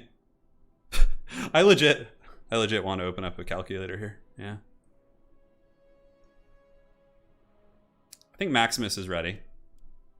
150 plus. Yeah, should be fine. Okay. You guys ready for just like the most haggard mouth breather build ever? Because it's time for it.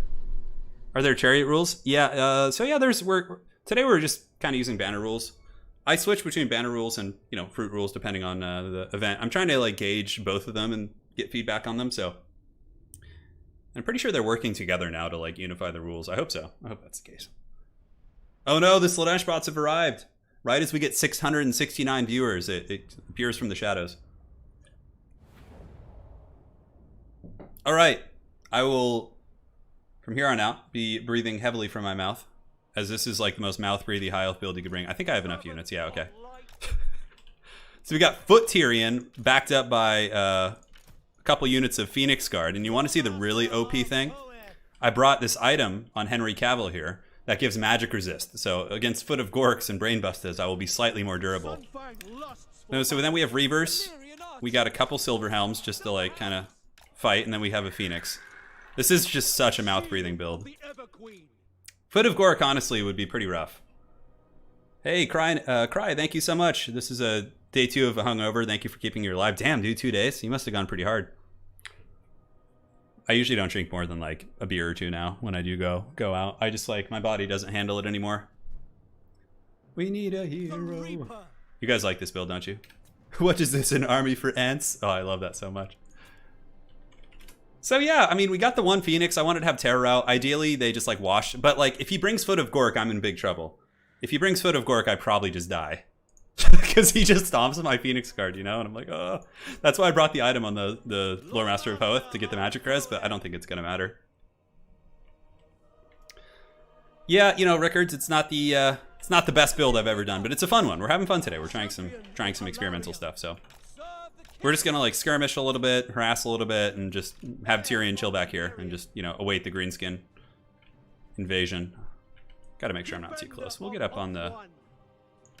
No, I mean, yeah. We'll just go up on this hill right here. Doesn't really make a difference.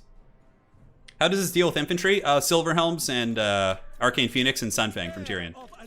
That's kind of the loose plan. Maximus's army is pretty big, so he's got like a standard, force. Had 2 moon dragons. Damn, trusty. I honestly need someone to karate chop me here so my hand can rest. Yeah, we'll see. You were hungover for 15 years straight. Yeah, I feel like that sometimes too, man. It'll just be like 3 p.m. and I'm just like, why the hell am I so tired? All right, he's ready. Let's do it. Samuel, once he hit 30, any drink hangover? Yeah, it's like 2 days. It's like King Theoden from Lord of the Rings. My body is broken. All right, Orc boys. Do we have any biggins or like anything good to shoot at? Doesn't look like it. Shit. Okay, so we need to just like fight the skirmish game here, and get the Silver Helms out here to try and get some freebies and just like attack some shit. And we could try and pop some shots on Wurzag. It looks like there are some Savage Orc biggins back there, but we want to save ammo where we can. All right, so let's get the Silver Helms and Silver Helms to go hammer into them. Here we can start shooting at the Goblin Wolf Riders. We can do a little bit of skirmishing and put on fire at will. And the bird needs to move over there. I gotta watch out for effigy too. Effigy of the Git could be quite nasty. Okay, nice little volley for us. We're gonna get a couple free units here on the flanks, it looks like. Juke, and the Arcane Phoenix, we need to watch out. Yeah, that's pretty good. Do a little bit of a bombard here in a second, and there we go, cool. Yeah, not going as hot as I'd like, but oh, that actually ended up being pretty good. Look at that. All right, so the Arcane Phoenix can escape now. We just gotta watch out for Wurzag. Just a lot of harass here. Orc boys are shaken, but not quite enough to punish them.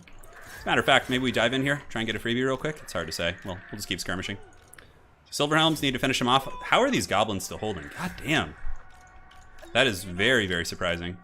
Looks like the Savage Orcs are making their way over. Silverhelms need to pull back at this point. As a matter of fact, let's just bounce and crump some goblins. At least we'll get, 300 gold value. Skirmish phase, not the best thing in the world, but we do break 2 units. That's good. We've diminished their numbers a little bit. Basically, we just need to try and whittle down his army before he gets to our main force. All right, looking good, looking good. The bird is the word. Does he have Wurzag nearby? I don't think so. I think Wurzag's on the other side. So let's go after these orc boys. Fly across with the bird and try and bait an effigy or something. I think that could work fine. Keep pulling back here. And hammer you. The bird can go after them, I think. Yeah, that's fine. Wurzag is a little bit out of position, thankfully, so put the goblin archers and just try and get some routes here if we can. Pulling up. You guys can head over here, maybe head them off. Pull these Silverhelms back. This bird needs to escape as well. And, oh, we might be able to get him here, actually. This is quite nice. Let's do this, see if we can take an angle of pursuit and just get all of this. Oh, look at that, Alpha Strike. Oh, yeah. Hell yeah, baby, let's go. So we just crumped that force so hard. But we gotta watch out for Foot of Gork. So we're gonna pull back a little bit right now. Although, oh, Wurzag's, I don't know what Wurzag's doing over there. That was a very nice engagement, though. That one was solid for us. Let's go after Wurzag with the bird right now. It's a little bit greedy, but that bird is super hard to kill. So we're gonna see if we can get some sniping going. And the Silverhelms really need to get back, though. They need to, like, just straight up retreat out of here. All right, so we've gotten on Wurzag. Let's go here. Just keep working down the Hoglord. The Silverhelms will hopefully be able to get away and at least salvage something. And we got an effigy. A defensive effigy is good, because that means he's not, like, super, in great position to counterpunch my bird here. There'll be, like, some, goblin archers and shit shooting at it, but for the most part, let's go ahead and group these guys now in group 3. All right, the bird is going to get back. And honestly, let's go kill these little goblins here. Yeah, we can attack them. I mean, these goblin big bosses are heavily overextended. Heavily overextended. Yeah, Tyrion's just chilling. He doesn't need to fight right now. He's just enjoying his life here. See if we can get this one. Go after some orc boys. We could charge with the Reavers as well. And one goblin is getting crumped. Effigy is on cooldown, which is great. And let's go ahead and just hammer into these orc boys real quick and see if we can just kill the big bosses. Okay, one big boss is actually broken. Let's pull back here. Just hammer in with the Reavers. The other Reavers can actually scream in here. Let's see if we can cause some, damage on a couple different fronts here. Looks good. He's charging in his Wolf Riders, which is great. We got a freebie charge there, which, also serves the point of kind of blocking up his army. And we need to get that Goblin Big Boss. All right. Go, Reavers, go. These are, so this is like one case where the tactical reserves are actually intentional. Like, I do mean to leave them back here. So we got 2 big bosses. That's pretty big. I mean, if we just get all his characters here. Let's go ahead and send the bird to go hammer, although he does have Savage Orc Biggins there. I don't know what the cooldown's looking like on some of his other stuff.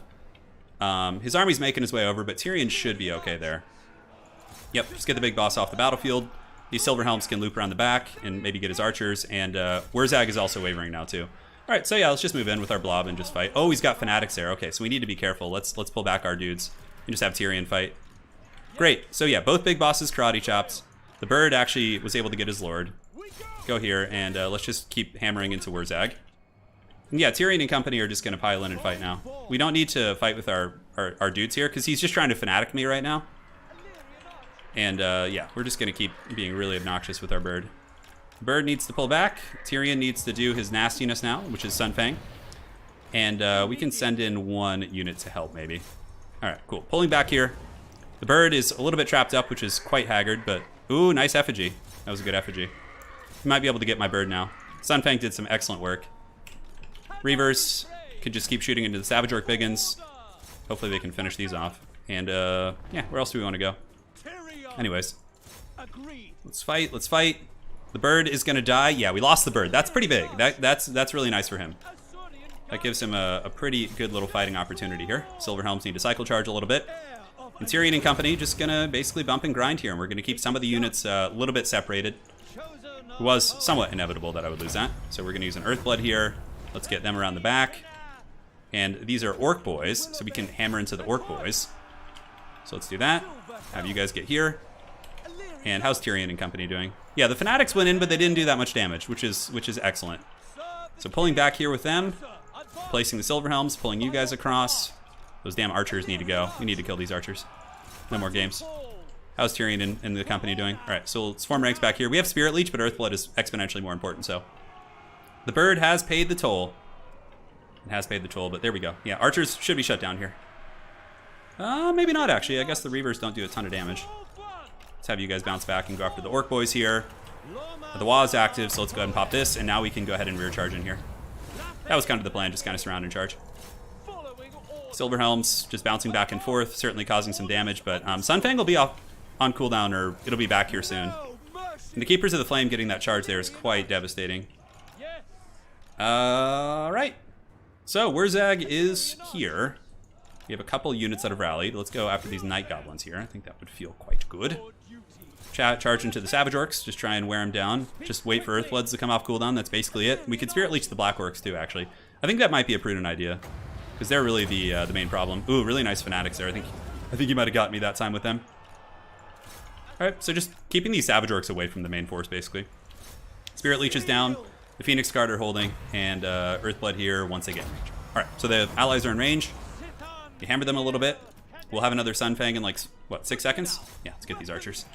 We just need to find the ideal spot. You guys ready for a very wrecked Sunfang? Oh yeah, that's gonna be so good. Here, let's watch this. Oh, actually not quite so good. My Phoenix Guard were kinda... Yeah, I should have done on the other side. Well, that was still fine. Still did some great damage. And Earthblood will be off cooldown soon. Phoenix Guard are holding. I'm pretty sure this game's over at this point. We had to scrap pretty hard for that one though. It was not easy. Yeah, you guys having audio troubles? There should be audio, Michael. Yeah, I think it's on your end. I see the audio coming through on my my feed here. All right, Tyrion, you keep doing your thing. Drop another Earthblood here as the elite units hold. Once more in the deep. Here we go. It was a scrappy one. A lot of harass, a lot of poke. Could have been smoother with our Phoenix. That thing shouldn't have died. It should not have died. There was like his only tool for that was the Wurzag snare. All right, GG. Yeah, it was pretty fun. I like that build. It was kind of fun. Yeah, Reavers were quite efficient. It's a big army there. Surprised we didn't see more Black Orcs. Tyrion got only 1100 value. I'm surprised. Really, the bird was the carry. 1800. I mean, that thing killed Wurzag. It had some nice AOEs, terror routes, all that kind of stuff. So needs more rogue idol. Oh yeah. GG, well played. GG, well played. It must be stopped. We'll see who's next. First come, first serve. Passwords 1, 2, 3. Yeah, he used the snare, but it was also like I should have just pulled back with it and used the Earthbloods on it at that point. Yeah. All right, so we got our pal here. Let's go ahead and do Troll Country. So let's mix in a smaller map. I would love to just not get Elves for a turn here. Hey, Toe Seeker, my AC just died and it's 95 out. Have a better day than me. Dude, that's like the story of LA, man. Yeah, sorry to hear that. I personally don't like air conditioning. It really dries. Because when I was 15, I actually had a sinus disease in my left sinus, so they had to like do surgery on it and remove a bunch of shit. So my like left sinus doesn't work very well. So when I get blasted with air conditioning, it just like swells up. It's so annoying. My foes know me as Trusty, the dreaded Trusty. All right, so let's roll it. Where is it? There we go. Let's roll it. Roll faction. So this is gonna be for me. Come on, give me Tomb Kings. I really want to play some Tomb Kings, actually. Oh, Aranessa, what the hell, dude? God. Get that out of here, man. Oh well, I guess we're playing Aranessa again. And our opponent, Trusty here. Tyrion twice and Aranessa twice. He gets Karl Franz. He gets the Emperor, the Prince and Emperor. All right. Well, so it has come to pass. So you are Franz. I am Aranessa. No, there's no re-rolling, guys. That would be cheating. Yes. He is the Prince and Emperor. Say goodbye to the streak. Yeah, I mean, against Empire, I guess it could be worse. Could be a lot worse, yeah. Who calls the nation, apparently. Hey, Bowie, how's it going? Turin, I need you to say Pierogi Lord in your Palpatine voice. Pierogi Lord. Like that? Is that what you wanted? Thank you, man. Huh, how do we want to play against the Empire? I have a couple ideas. But the fact that he can't bring Volkmar actually makes this matchup a lot better. Like, exponentially better. So, we got that going for us. Yeah, screen blocker, that's right. Okay. Thank you so much. Hey, and Bowie, thanks again for the donation. Appreciate that. All right, so how do we want to play this? Let's just do the map. What map are we on? It's fine. We're gonna have some heavy-duty fun here. I don't know how effective this will be, but I have a feeling it will be good. Or at least formidable. Okay. Oh shit, I need a caster as well, that's right. I need a Harry Potter, I need a wizard. You're a lizard, Harry. Alright, that's fine. What else can we cut? I need that. I definitely want the hunger. Cool. Alright, I'm ready, I guess. This is a build that would make the great Anticity proud if he's still watching. Yeah, this is an Empire favored matchup, but it's not unwinnable. I would say like 60-40, but yeah, Karl isn't optimal, that's right. See, that's what makes it better, but neither is Aranessa. So we're both kind of like brought down a little bit here. Yeah, but should be fine. Should be all good. Can I make Aranessa like not cost quite as much? Can we save some money? I mean, the Kraken's Bane isn't that useful here, so let's cut you. Cut some chevrons. And, how can we do this?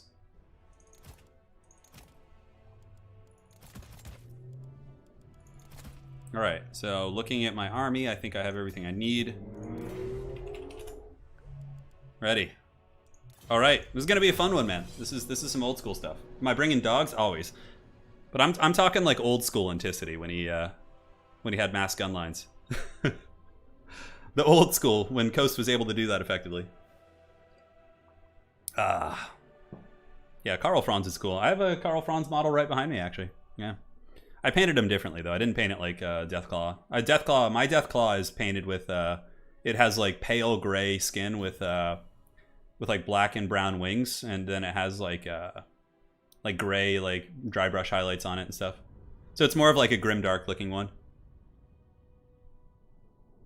Yeah, if he had Volkmar, I would certainly be in a lot more stress, like under a lot more stress. But just as it is now, I think we're okay.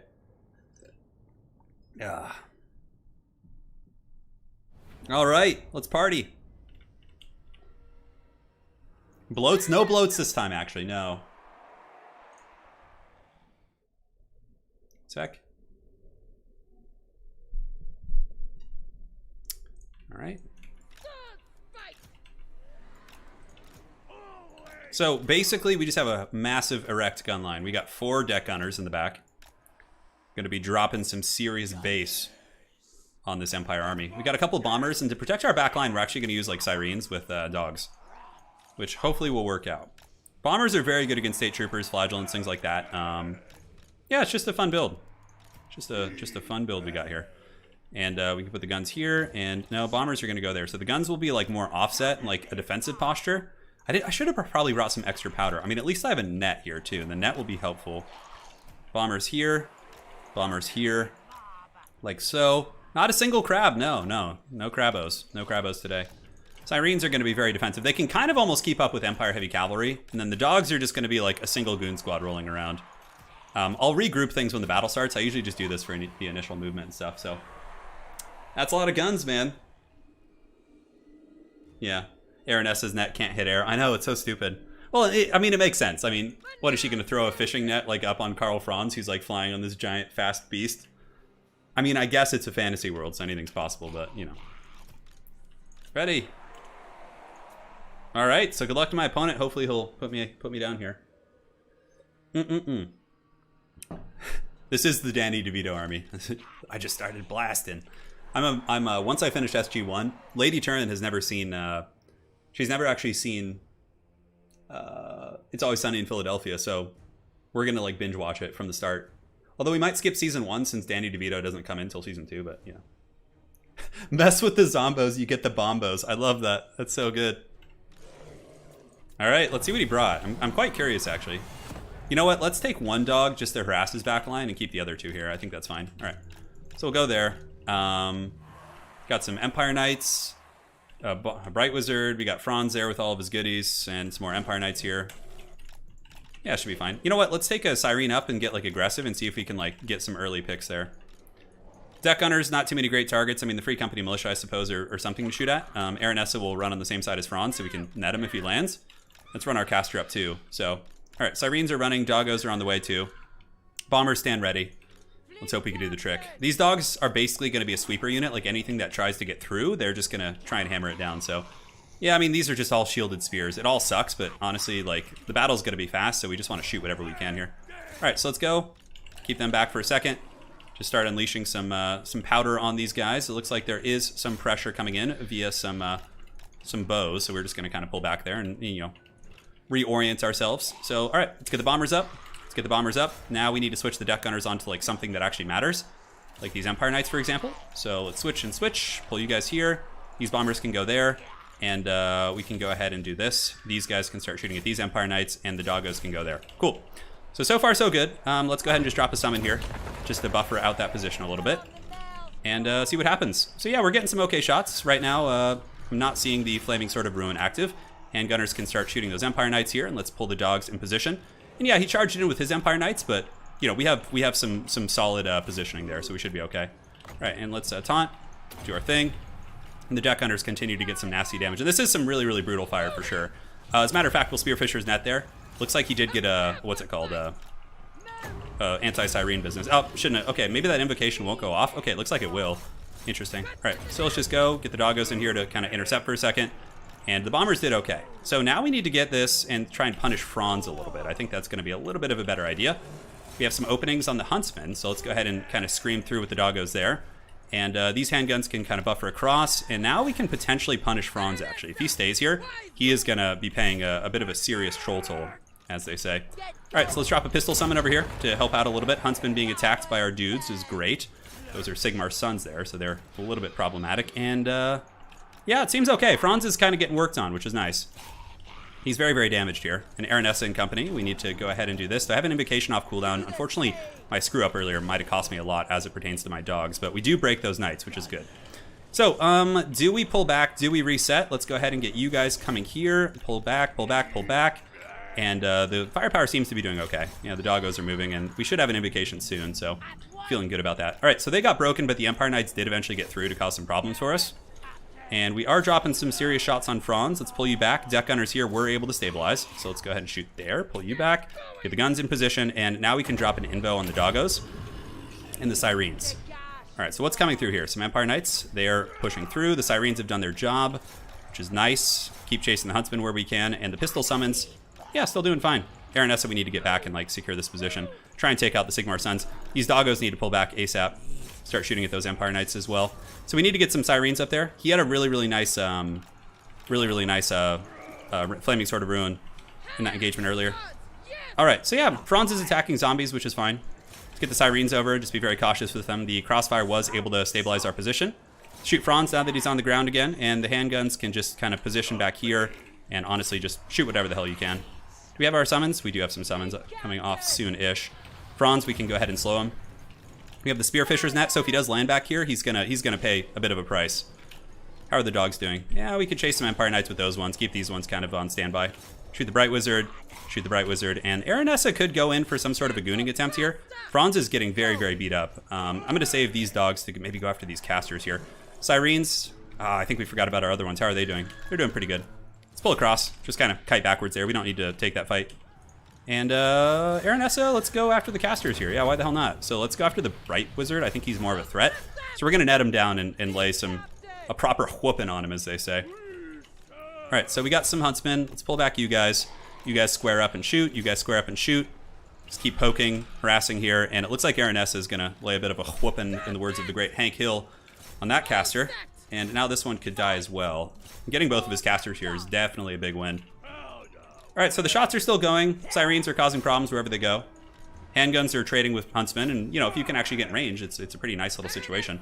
And yeah, I think we just won the game. I think that fight there did it for us.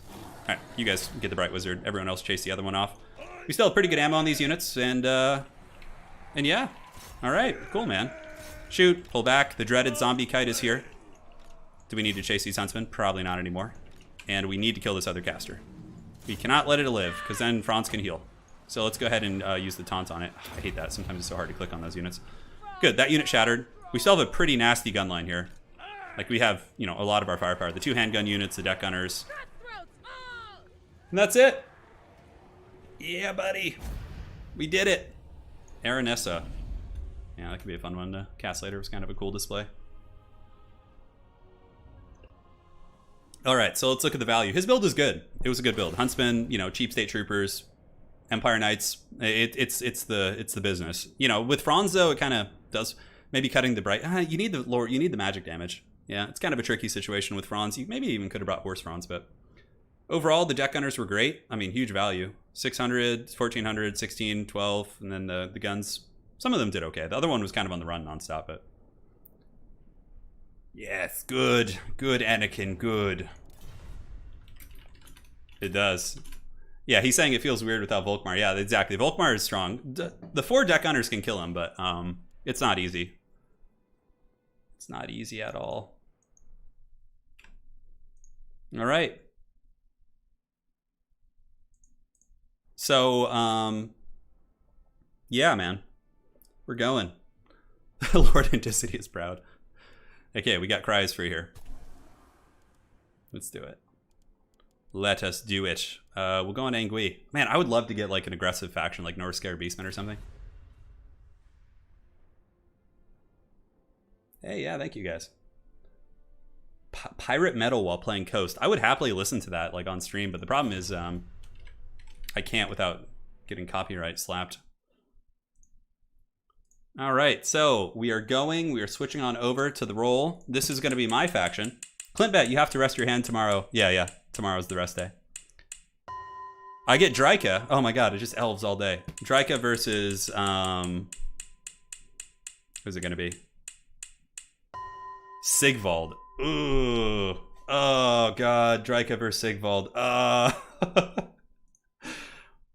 know, it could be worse. All right.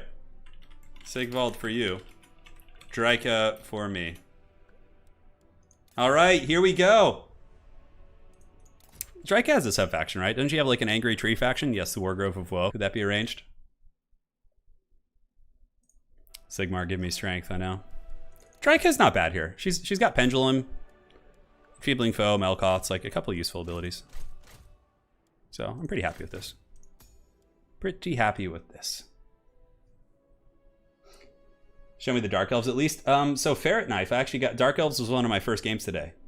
Yeah. This is gonna be hard for sure. Why is he saying oof? Is he saying oof for me? Oof for me? Yeah, it definitely is a little oof. Yeah.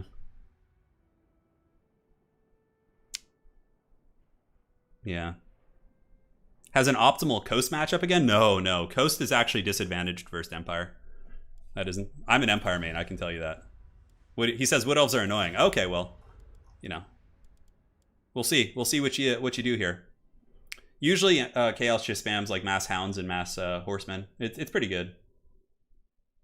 You know, they need to chase me, otherwise the Way Watchers are going to butter his bread. Cry needs to do this. So how it's gonna work is, if I win this, we're gonna go and start playing some FFAs, so I can rest my hand, and I'll be spectating the FFAs.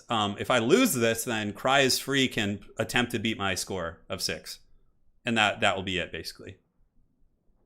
Andy, I'm sorry.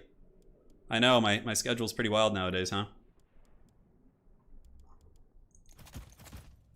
Yeah, we're getting there.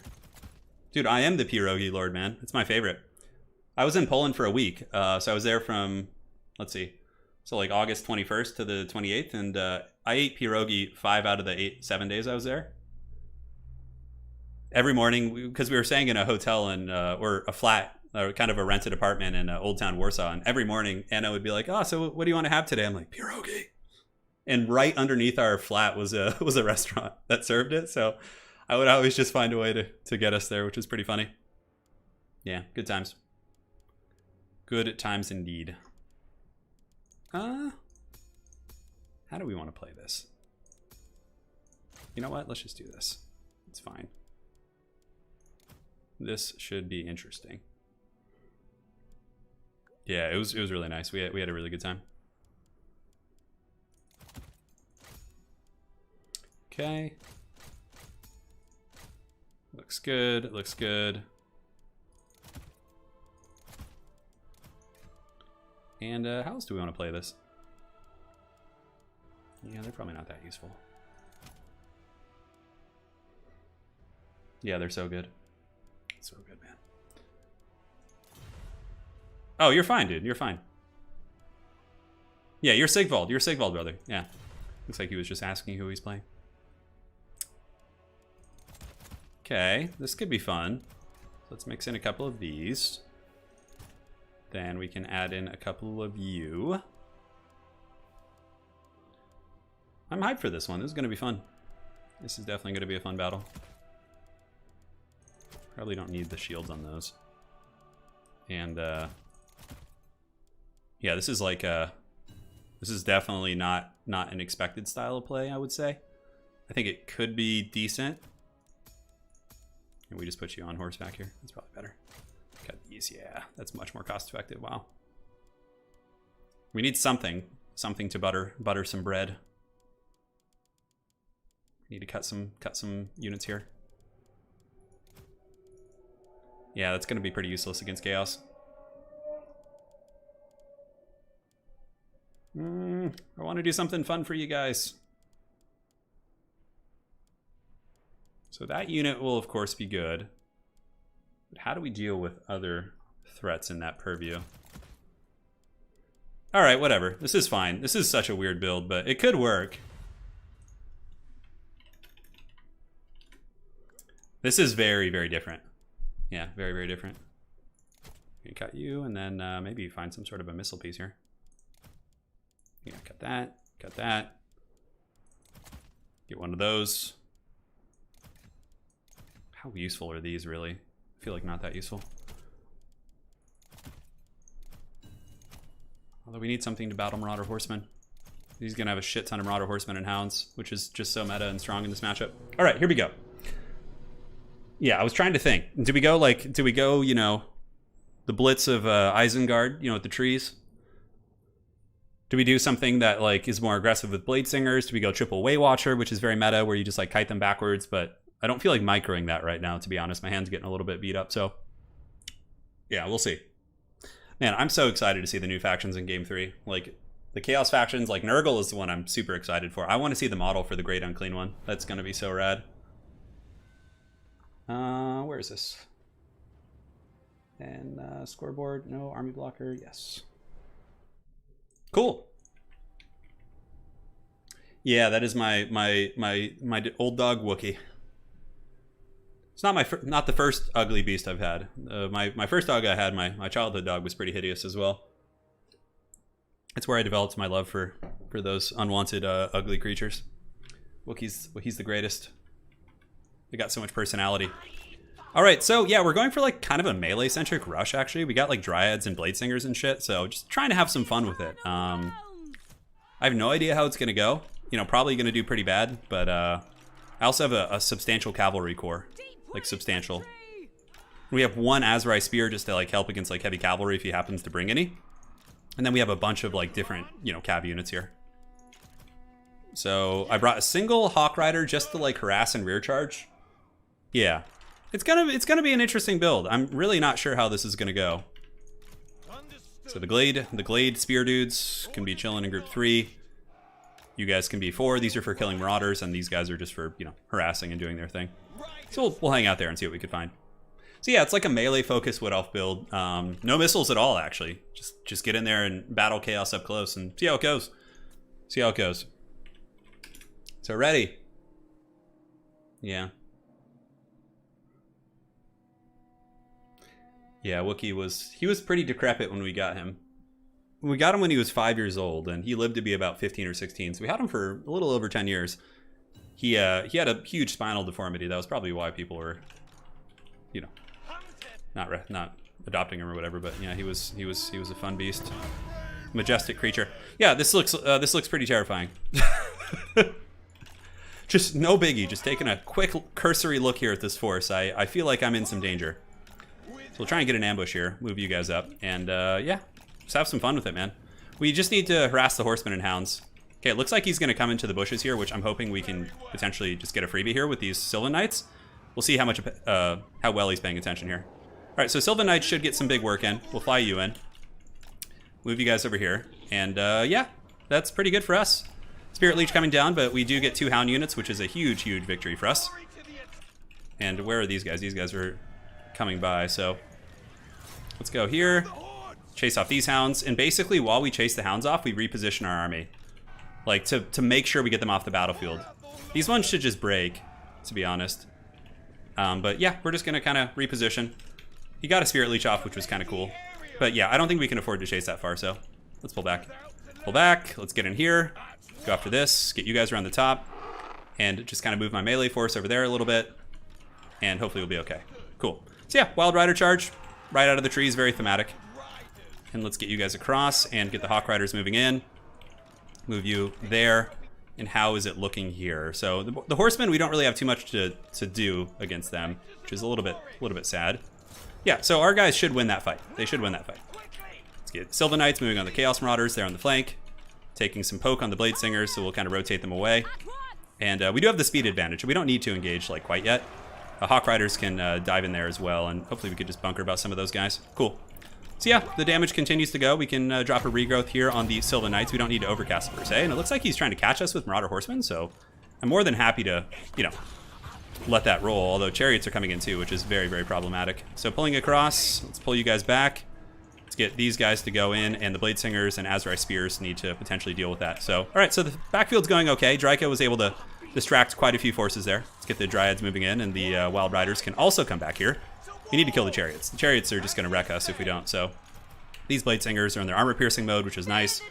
And it looks like there's going to be a Burning Head going down there, so we need to try and dodge that. No, it did some good damage. Yeah, pretty good Burning Head right there for sure.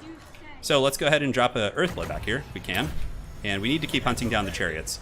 So one go there, one go there. Azrai Spears can move across and intercept. And the Dryads, yeah, doing okay, honestly. Let's just kind of keep playing a very, very cautious engagement here. And now we can come and collapse with our cavalry, which are nearby. So thankfully I can outrun Sigvald. He's not going to be able to get away from me here. And it looks like the 2 Chariots are in a bit of trouble. Azrai Spear is kind of getting poked.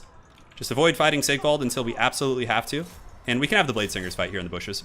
Have the Hawk Riders come in and actually rear charge the Mirror Guard. That'll give us some nice extra armor piercing. And these guys just crashing the Marauders. Yeah, it looks good to me. All right, so far so good. Sigvald and company are having some problems catching us. So it looks like the Chariots here are fully broken. So let's rotate this way. This seems like a more optimal route to go. So let's get the Spellweaver, get these guys going, get Draika moving over there, and the Marauders did take quite a beating. So let's pull back, and now we can go ahead and hit those hounds again and try and do our thing. How are the Blade Singers doing here? Yeah, they're doing okay, actually, which is nice. And what are these? These are Forsaken. All right, so do we have another summon coming up soon? Oh, Draika only has 1 summon? Shit, I thought she had more. Okay, that's unfortunate. Well, you live and you learn, man. You live and you learn. All right, so they're coming in pretty aggressive here. The Hound units were taken out pretty well. So now we're going to wreck these Forsaken. They should just get destroyed by the Sylvan Beasts. And we can drop an Earthblood here. Just keep the Blade Singers back here. Kind of take safe fights, basically, is what we're looking to do. And yeah, so the Wild Riders, let's hammer into the back of these units. That should win us that big engagement there. And now we just pull away. We just want to basically deny Sigvald fights. Like, until we absolutely have to fight Sigvald, we deny him all the fights. We're faster. Like, why are we going to go in there and play his game? And it looks like our Wild Riders were able to bunker bust this engagement. The Blade Singer should be pretty good here, too.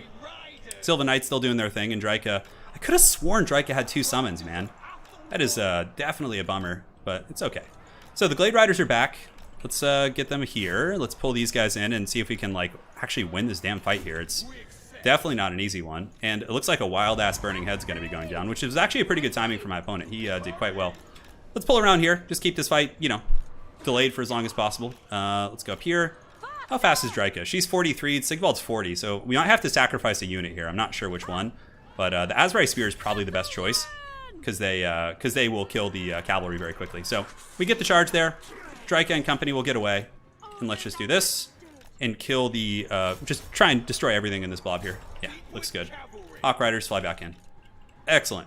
Excellent. So yeah, the Azrai Spears did good, and now they're just kind of occupied with Sigvald, which is great. Sigvald's trying to chase, and yeah, the Azrai Spears are taking an okay fight versus the Forsaken.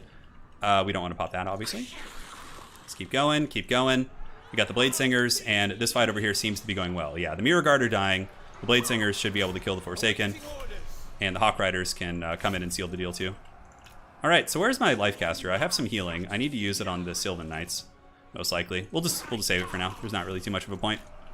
All right, so Blade Singers can turn around and fight a little bit. We'll fight with Draika as well, and the Dryads can pile in and do a little bit of a fight. But again, we don't want to fight Sigvald for too long. We just want to delay that while we win these engagements. Yeah, so this engagement here is definitely a big victory for us. We crumped a lot of his army. Look at that. The Azrai Spears actually ended up winning their fight. Draika hustling like an absolute champion. And unfortunately, my caster here is getting wrecked, so we need to just drop a regrowth right now while she's still fighting. Might not be for too much longer. Come on, get it off, get it off. And perfect. So we got that off, which is nice. Let's just drop an Earthblood. And yeah, so at least we got some okay value out of the last of our Winds of Magic, you know, before our caster kind of had an inglorious end of sorts. Chaos Marauders, let's go ahead and charge with our cavalry, pull them back. Sylvan Knights can hammer into them, and the Skirmishers can go there. Yeah, damn, sucks losing our caster. Definitely gives him away back in the game. A game that we were looking pretty favored in. All right, so let's get the vengeance right now. Look at the Blade Singers, though. Man, they cut those Marauders apart. That was some good shit. They can go actually assist with Sigvald. We just got to watch out for a big Burning Head, like a big Haggard Burning Head. So I'm just going to like keep some of my troops out of combat. Wild Riders get the Marauder Horsemen. Draika should be able to branch slap some of these units. The Glade Riders doing their thing. Let's bounce over there. God, there's like a guy who literally rides like a lawnmower around my neighborhood. It's the weirdest shit, man. All right, so Hawk Riders, let's do your thing. Oh, the Hounds came back. That's a shame. That is a shame indeed. And yeah, just keep denying Sigvald the fights. Sylvan Knights can charge in real quick. Cavalry back here can go hammer down those Forsaken. And let's see what we can do. Blade Singers move in. Azrai Spears, kill those guys. Just got to kill these casters. The Blade Singers have crazy good leadership though, man. Crazy, crazy good leadership. Very impressive stuff. Yeah, so we just terror-routed like his whole army there. Sylvan Knights are just such MVPs. Yes, good. Good. So looks like that fight went okay. Let's move out here with our Sylvan Knights and just kind of keep jumping in. Sigvald is definitely going to be a bit of a non-factor now, I think. I mean, we should be able to just grind him down. And we can chase off like everything. We have the mobile advantage. So let's just tar pit Sigvald with like crappy units and Blade Singers and just, you know, do our thing there. Hawk Riders can... Actually, let's keep the Hawk Riders to go chase here. Pull you guys back in. They're shattered. They're shattered. All right. Looks like we did it, baby. Yeah, you know, I thought that would... I didn't think the build would work that well, but it actually did okay. It actually did okay. Yes, let's go after the Chaos Sorcerer Fire. You know, as a matter of fact, we don't really need to, but I guess killing the Chaos Sorcerer Fire does lead to army losses a little bit quicker. Blade Singers move in there. Draika's going to have to do something. Although Sylvan Knights might be able to deal with Sigvald just with attrition. Okay, let's see. See, 3,700. He's getting there. Oh, he's trying to save his caster. Yeah, definitely not going to happen with all these cavalry nearby. All right, looking around the battlefield, are there any threats coming back? It looks like the dreaded Mirror Guard have returned from their some sort of a crusade. As long as he doesn't get a Burning Head back, our units should be pretty dominant here in this fight. Looks good. Drake has got no tricks, really. Just gonna get her branches out and start slapping the base here on old Sigvald. Sylvan Knights kill that Chaos Sorcerer Fire. Let's just try and army loss them. Mirror Guard will ride them down too. God damn, Sigvald's such a raid boss. Jesus. Yeah, Sigvald versus the world. Yeah, no, 100% the case. Chaos Sorcerer Fire. What else we got around here? Some Horsemen. Hawk Riders can just go finish off these Marauders. We really don't want to let Sigvald get any help. So we'll come in, we'll branch slap him a little bit, and then we'll pull back. We just gotta tease, you know. We gotta tease. We gotta give him enough to keep him interested there, but not enough to let him actually get any value. Chaos Sorcerer Death. Mirror Guard are shattered. Let's pile in there. Finish him off. Move back in. Azrai Spears have good AP too, though, so they can actually do some work. I mean, is there a glimmer of hope for Sigvald to win the game? Hope not. You know, the more damage Drika gets, the more her buff actually comes into play. So if I do let her take a little bit of damage, maybe that's going to be good for us. And now Sylvan Knights can come in. So this is where shit can get pretty real. They have, what, 100 weapon strength apiece? Or, no, it's only 69. That's what she said. And Chaos Sorcerer's got 180 HP. It's just a matter of time now. Yeah. Oh, look at the damage. Holy shit. Those Sylvan Knights really did a bunch of work against Sigvald. GG, well played. That was a fun game. Blade Singers. All right, so let's go ahead and take a look. So that's going to be the king of the hill for the day because it would take too long for someone to probably beat that score today.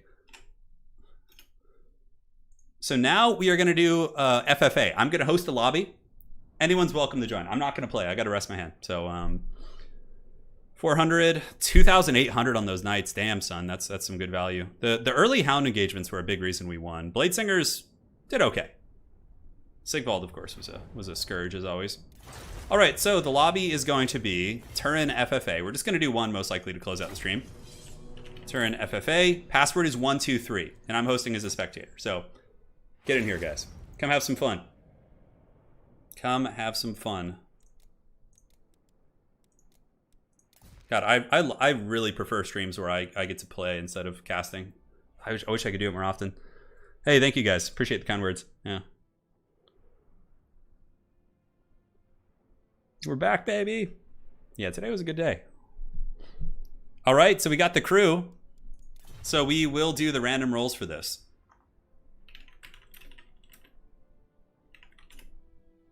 We're keeping the theme.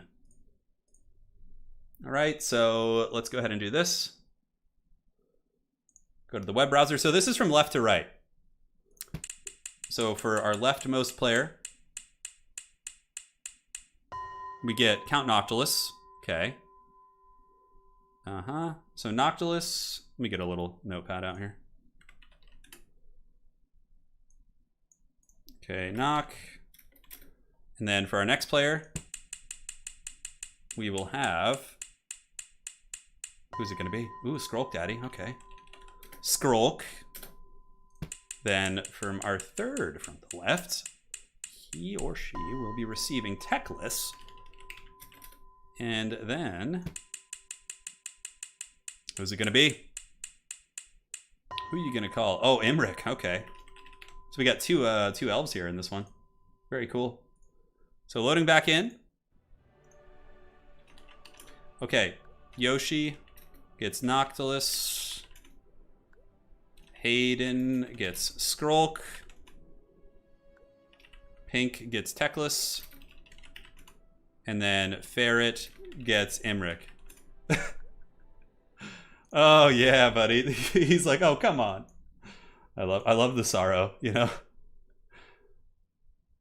Yeah. You know, no dwarf games today. Out of all the random rolls, we didn't get a single dwarf. Yeah, very surprising. All right, so let me go ahead and hide the scoreboard here. We don't need that shit anymore. Close that down. All right. Look, they all picked the sub-factions too. Hell yeah, man. Staying in character. So we'll see what they bring. We're going to put on unit caps just to keep the trolling at a minimum. You can still bring some super troll builds, but yeah. It's going to be great, man. We got some cool characters in here. It was an elf paradise. Yeah, I think I got elves almost. I got Vampire Coast twice. And I think that was it. I think every other game was high elves, dark elves, or wood elves. Wood elves twice. High Elves twice, and then yeah, Wood Elves twice, High Elves twice, Dark Elves once, and Coast twice. Yeah, no other factions there. No dwarf games today, though, Julian. Yeah, very strange. Techless. He says, I don't play High Elves. First time for everything, man. There's a first time for everything. Gotta have some fun. Yeah, no Tomb Kings either on either side. We had pretty good diversity from my opponents. A lot of Skaven. We had a couple, I think one Empire game. Yeah. I wanted to play Tomb Kings. Bubba's Big Blast. Did you know that Volkmar was a real priest who was part of an army during the... Are you talking about... Let's see. Oh, were you talking about like history? Interesting. Yeah, Bubba's Big Blast. Thank you, man. I'll look into it. Trusty, thanks for the King of Hill. Looking forward to all my mistakes in the replay analysis. Long live King Turin. Hey, Trusty, I appreciate that. You played well. I can give you a little bit of a breakdown now while the while it's still kind of fresh. Your pressure was fine. Like a lot of your engagements were good. You had some nice burning heads, but the big thing that was a little bit rough for you was the hound engagements in the beginning. You pushed your 2 hounds into my Sylvan Knights in the forest, which basically gave me those hounds for free. And then you also took another fight with your other 2 hounds against my cavalry in the backfield. So the hounds lose pretty badly to Glade Riders. So essentially you lost 4 hounds worth of units very quickly, which is, you know, close to 2,000 gold. And that gave me enough of an edge to win the game in a long grind. But yeah, like if you had been more conservative with your hounds, like keep them amongst your infantry, like use your infantry to buffer out my cavalry, like and use your marauder when I charge in with cavalry, use your marauder horsemen to harass them and just like kind of like, you know, trade, and then use the hounds. Like for example, you engage a Forsaken against a Bladesinger and then like use like 2 hounds to rear charge them and kill them super quick. So that was the hound thing was really your only issue. Aside from that, you played a good game. It was your burning heads were good.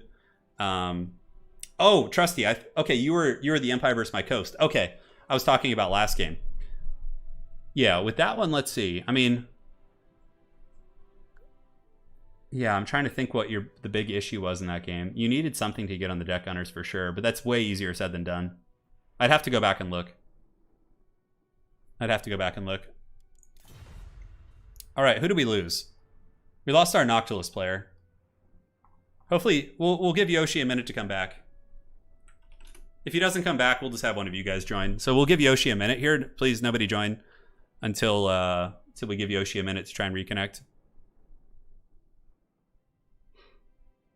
Yeah, Franz is certainly the weak link there, but it's winnable. It's still winnable. Franz actually, I've seen him picked in tournaments before against Coast as like a counterplay to crabs and stuff. Like some people like to crab. We had a couple Chinese players playing in our tournaments a while back, and they actually against Empire like to go like double crab, like big crabbo, stabbo, and like Franz is a great hard counter against that. So he's not useless, but yeah, against a gun line, he's a huge liability. Like there was 0 good targets for Franz on the battlefield. It was a good game. You played very well. Yeah. Did we lose our Skaven player? Oh, Yoshi's still here. Okay, we lost our Skaven player. Oh, okay. Yeah, not Yoshi. We lost our Skaven champion. Did he say anything up above? We still have the ferret knife. All right, so let's get somebody else to join. So first come, first serve. Password's 123. Feel free to join. Otherwise, it's just gonna, you know, might take a while. So I'll roll your new faction for the gentleman here. I'll just roll it off stream. Okay. And you are going to get Tomb Kings with Khalida. Okay. So who is here? Bowie.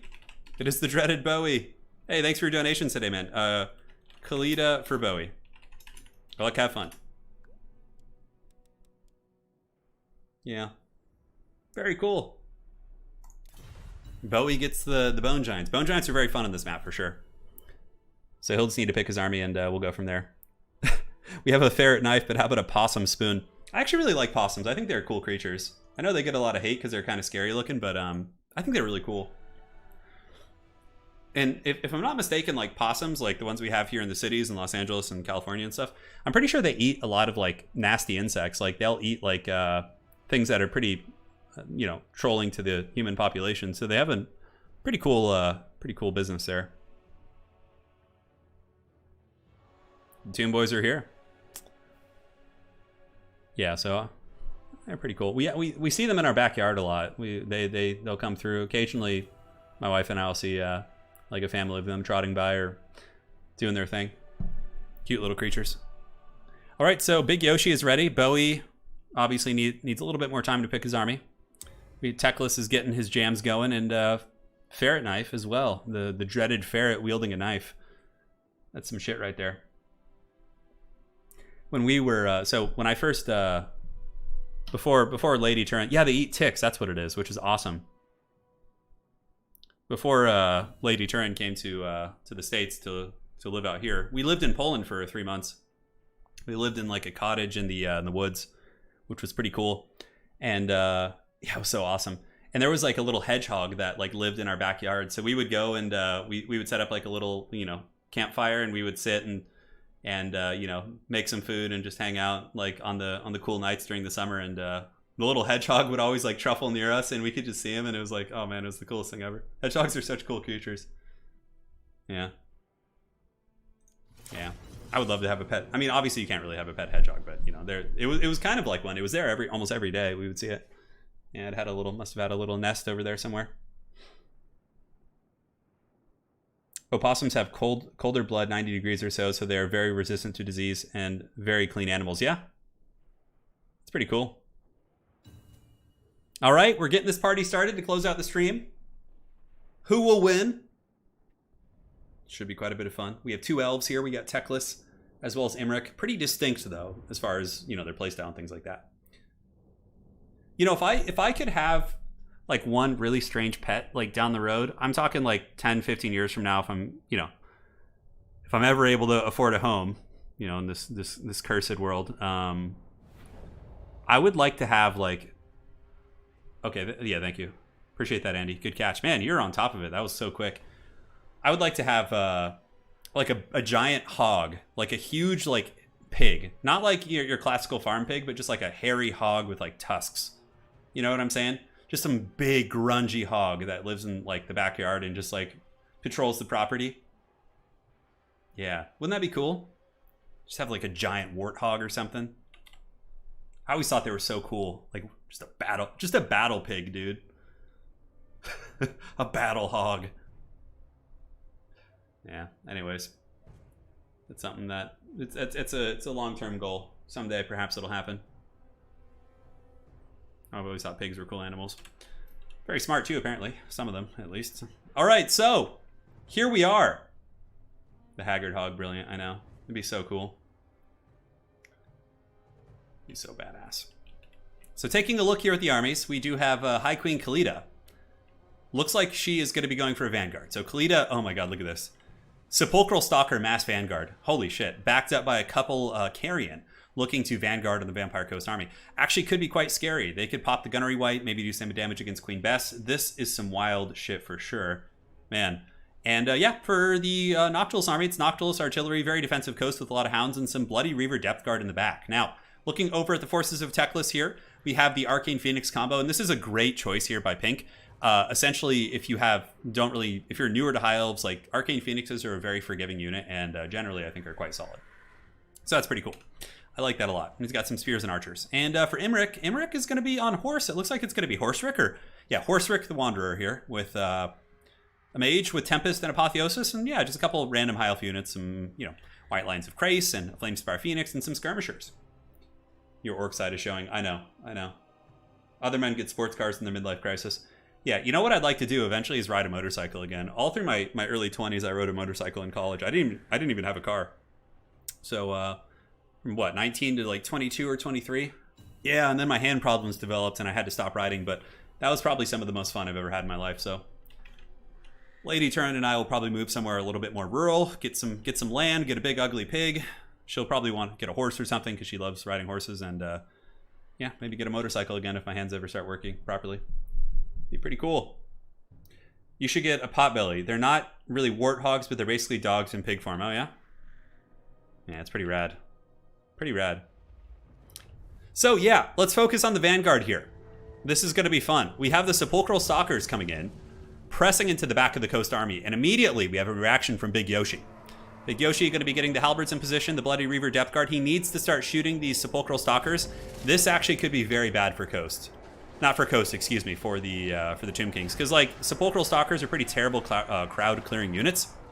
And they do get a couple nice shots against the Bloody Reaver depth guard. But those Houndos are swarming very effectively and causing a lot of problems. Now in the front, we do get the Nehekar Horsemen. Holy shit, they just got evaporated. Damn, they charged in. Queen Bess must have hit him with some bombers. But Khalida moving about. Queen Bess dropping some hot payloads here. And the Bloody Reaver depth guard have actually caught. Now there is going to be a response, of course, from Bowie. Bowie will be kiting backwards with the Stalkers and getting crossfire, which is good. The Bloody Reaver depth guard should take quite a bit of damage there. Yeah, some nice shots in the back. And the Bloody Reaver is getting hammered down. Look at that. By the Sepulchral Stalkers. So apparently they are holding their own. Now, I don't think anybody else is fighting yet, so we can continue focusing here on this conflict. The Lich Priest of Light trying its best as the Nehekar Horsemen do dive in to try and shut down the mortars, but swarmed very heavily by halberds and dogs. So they should not be long for this world. And Khalida looks like she wants to go in and maybe duel Noctilus. Nice net coming down here from the Tomb Kings, is able to drop a nice snare. Look at that. And the Bloody Reaver Depth Guard are getting taken apart by the Sepulchral Stalkers, which is very, very neat. So the Vanguard looked a little bit rough at first, but honestly, Bowie has done a very, very nice job of salvaging this. And we do see the Depth Guard just get deleted from the game by that crossfire, which is pretty darn hilarious.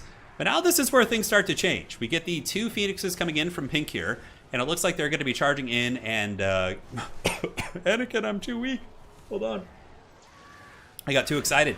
And basically getting a rear charge onto the back of these units. And yeah, I mean, the Stalkers will fight back okay, but Arcane Phoenixes are very durable. And this is probably going to give Coast enough time to potentially stabilize. Now, Imric wants a piece of this booty here, and he is going to be charging in with all of his Reavers and Cavalry and various units. The Tomb Kings definitely blew a pretty big load early, and I don't think it was enough to get them ahead in the game. I still think Khalida could be a factor going forward in this battle, maybe determining, but I don't see how they're going to win this. I mean, yeah, so much damage is being taken. Arcane Phoenixes are focusing down the Sepulchral Stalkers here. Very nice Foz protection, though. And now that we have Khalida here, Khalida might be able to actually fight off Teclis with the Sepulchral Stalkers giving very, very nice Overwatch fire here. In the meantime, the Elves do collide into the front line, and the zombies are trying to hold. We have to remember here that the Big Yoshi has been an absolute beast, holding back essentially two opponents. A very aggressive Vanguard now having to fight back against the Reavers here of the Ferret Knife coming in with the dreaded knife in the shadows. But the Elves really are going to be a game changer here, as now all of their archers are in range. They're starting to generate some big firepower into the Sepulchral Stalker. So, oh man, it's like getting used to the schedule, man. It's some wild shit. Noble's pretty good here. Stalkers are basically just doing the last samurai charge, knowing that their doom is here as they charge into the Gatling guns, the metaphorical Gatling guns, and they will not be long for this earth, as the archers and spears should be able to drag them down, especially with the assistance of a High Elf Noble right there. Now back on this side of the battlefield, we do get the Flamespire Phoenix attacking the Gunnery Whites. The Gunnery White appears to be taking quite a bit of damage. They're not weak to fire, and nor is Count Noctilus weak to fire? I don't think he is. He has the Hunger. He does not have passive regeneration. So units that have the Hunger, which is conditional regeneration in combat, are not weak to fire. But units like Cryptors, I believe, or Vargulfs, that have passive regeneration are weak to fire. That's typically how that works. And for some reason, Tomb King's Lords are just weak to fire too. They just basically have to pay the Troll Toll for no reason. But, you know, it is what it is. So the High Elf Cavalry Corps led by Imric, the Elfarim, continue to ride about. The Horn of Imric, the Vuvuzela sounding once more in the deep.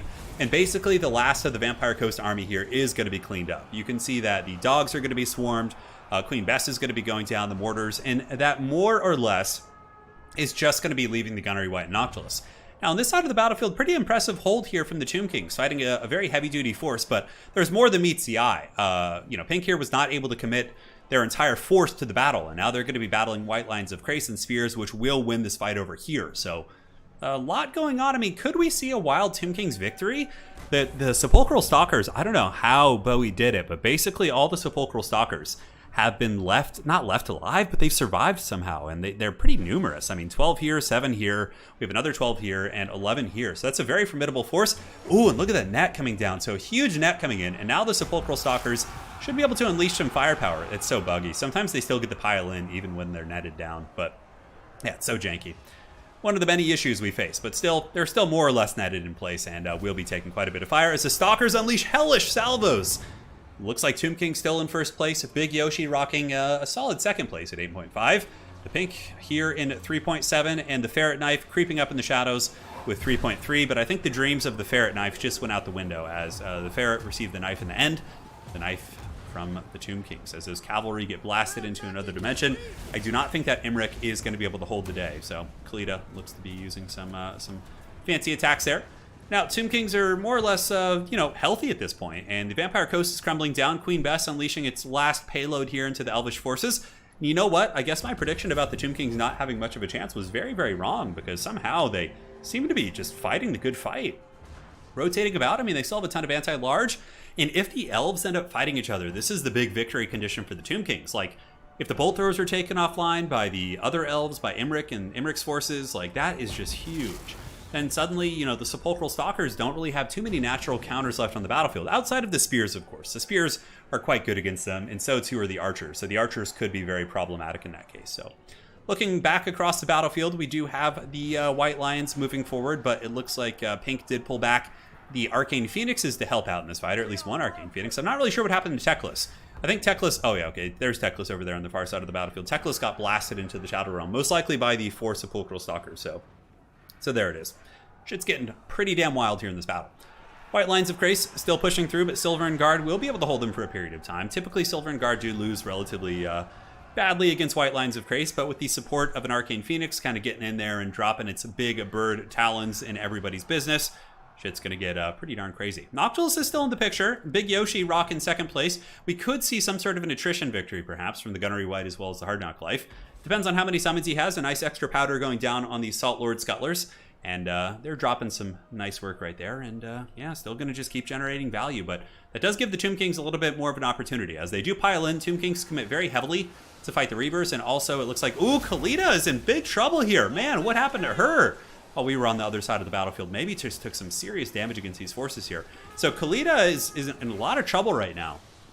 But the next closest person that probably actually has a chance of being the last player standing is the Order of the Lore Masters. So Teclis has to bridge a pretty big gap here with, I guess the Arcane Phoenix and the Archers could do it. I mean, they're getting good points off the Sepulchral Stalkers. Looks like Khalida did end up paying the Troll Toll, so the Elvish forces were able to get her. Maybe it was the Noble here and or a combination of spears and different units like that. So yeah, Teclis was taken out by Khalida and Stalkers, I think. But I'm curious what took Khalida out. Perhaps Bowie, if you're watching this back after the fact, you can let the folks know in the comment section below. So Bolt Thrower here, Eagle Claw Bolt Thrower, looks to be just kind of repositioning. Very impressive here by the Order of the Order of the Lore Masters. Yeah, I think that's what it is, right? That's what their sub-faction's called. But very impressive here by Teclis, keeping all these forces alive. I'm surprised the Bolt Throwers were able to survive these engagements. Up in the sky, the Arcane Phoenix looks to have earned a couple chevrons. Is going to be hunting down the Salt Lord Scuttlers here. Big Yoshi holding second place down, has some doggos, and the Gunnery White. Does he have Scab's Graith? He does.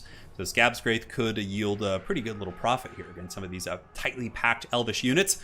Good play here from the Tomb Kings. Basically just want to run. You don't want to be engaging here and prepare to be scarabed. That's what he says. Yeah, you don't want to be fighting these spears. You basically want the Order of the Lore Masters to kind of lose interest and go over there and fight this fight.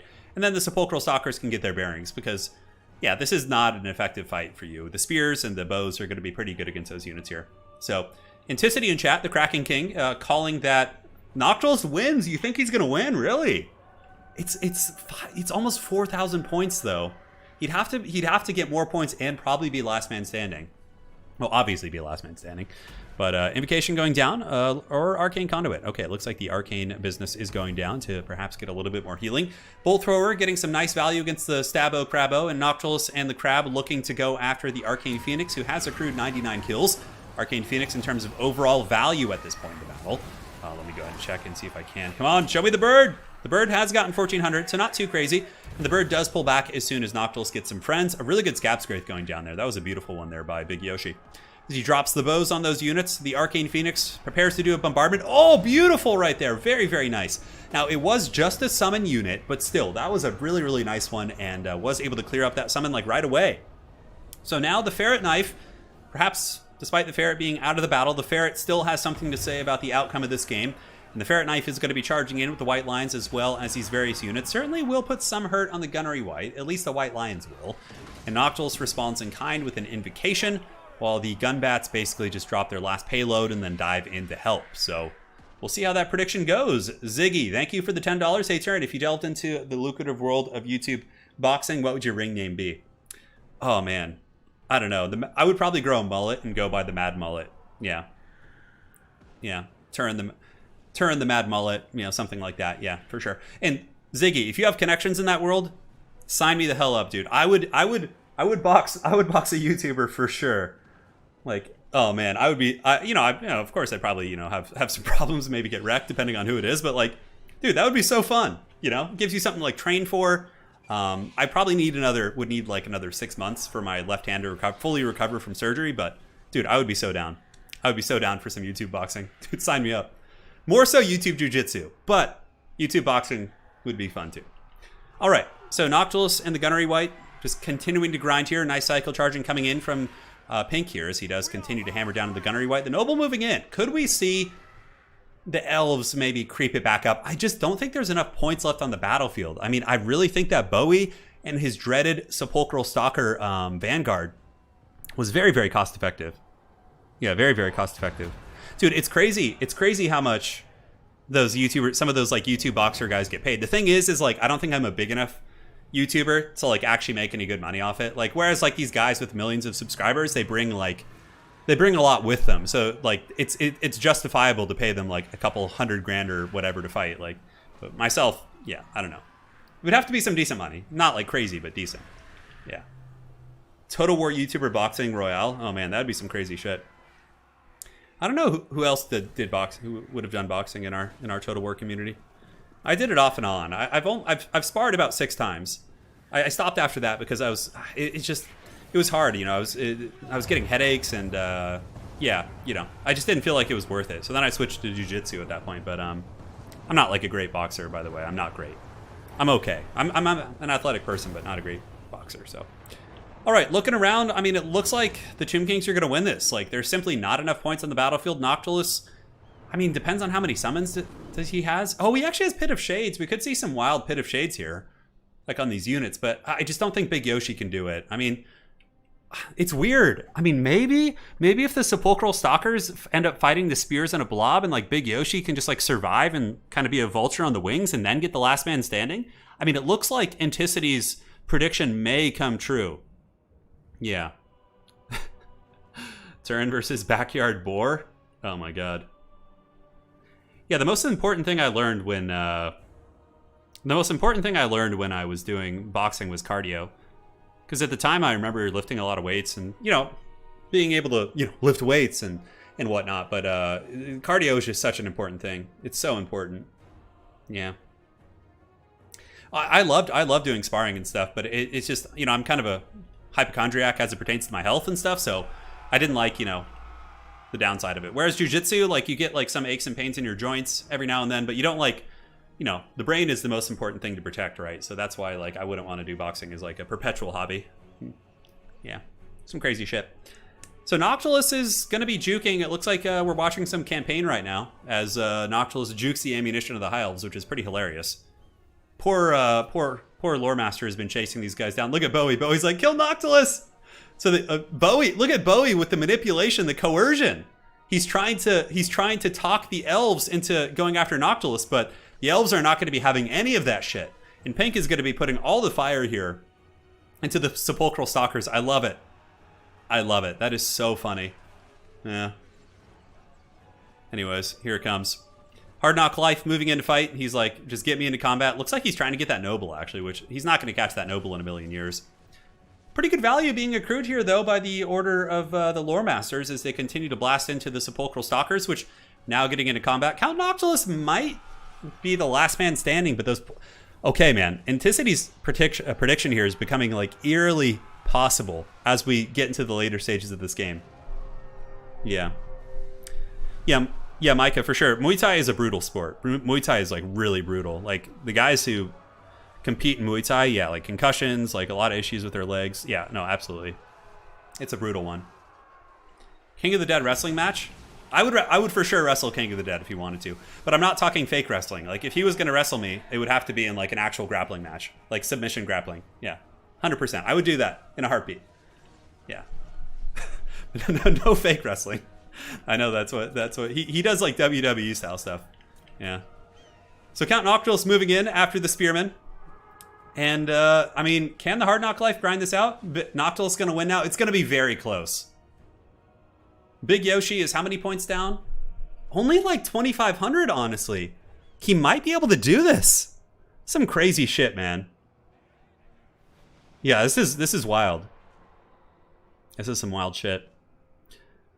Yeah, so if there's any, you know, massive organizations that want to pay me a fortune to do some YouTube boxing, you know, sign me up.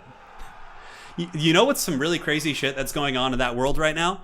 Is, so there was going to be a boxing match between Hafthor Bjornsson, the mountain from Game of Thrones, or the world's strongest man. And he was going to be boxing Eddie Hall, you know, another world's strongest man. Two strongmen were going to be going at it, right? And having a fisticuffs match. I was so excited for it. But then apparently Eddie Hall, during training, tore his bicep. He tore his bicep, right? So he had to drop out of the fight. And then out of the blue, they signed another fighter or another person to fight Hafthor Bjornsson. And one of my favorite people in Devin Larratt. So Devin Larratt is a 46-year-old professional arm wrestler, arguably one of the greatest arm wrestlers of all time. So now we have Hafthor Bjornsson fighting Devin Larratt, this like professional arm wrestler who used to have like a special forces and a military background. So it's going to be super fun. I'm so excited to see this. Yeah, so excited for this. Yeah. I mean, Eddie Hall is a pretty massive dude as well. So Hafthor Bjornsson is now fighting Devin Larratt, who's a professional arm wrestler. Yeah, crazy shit. It's going to be crazy. So yeah, now it's just the Noctilus grind.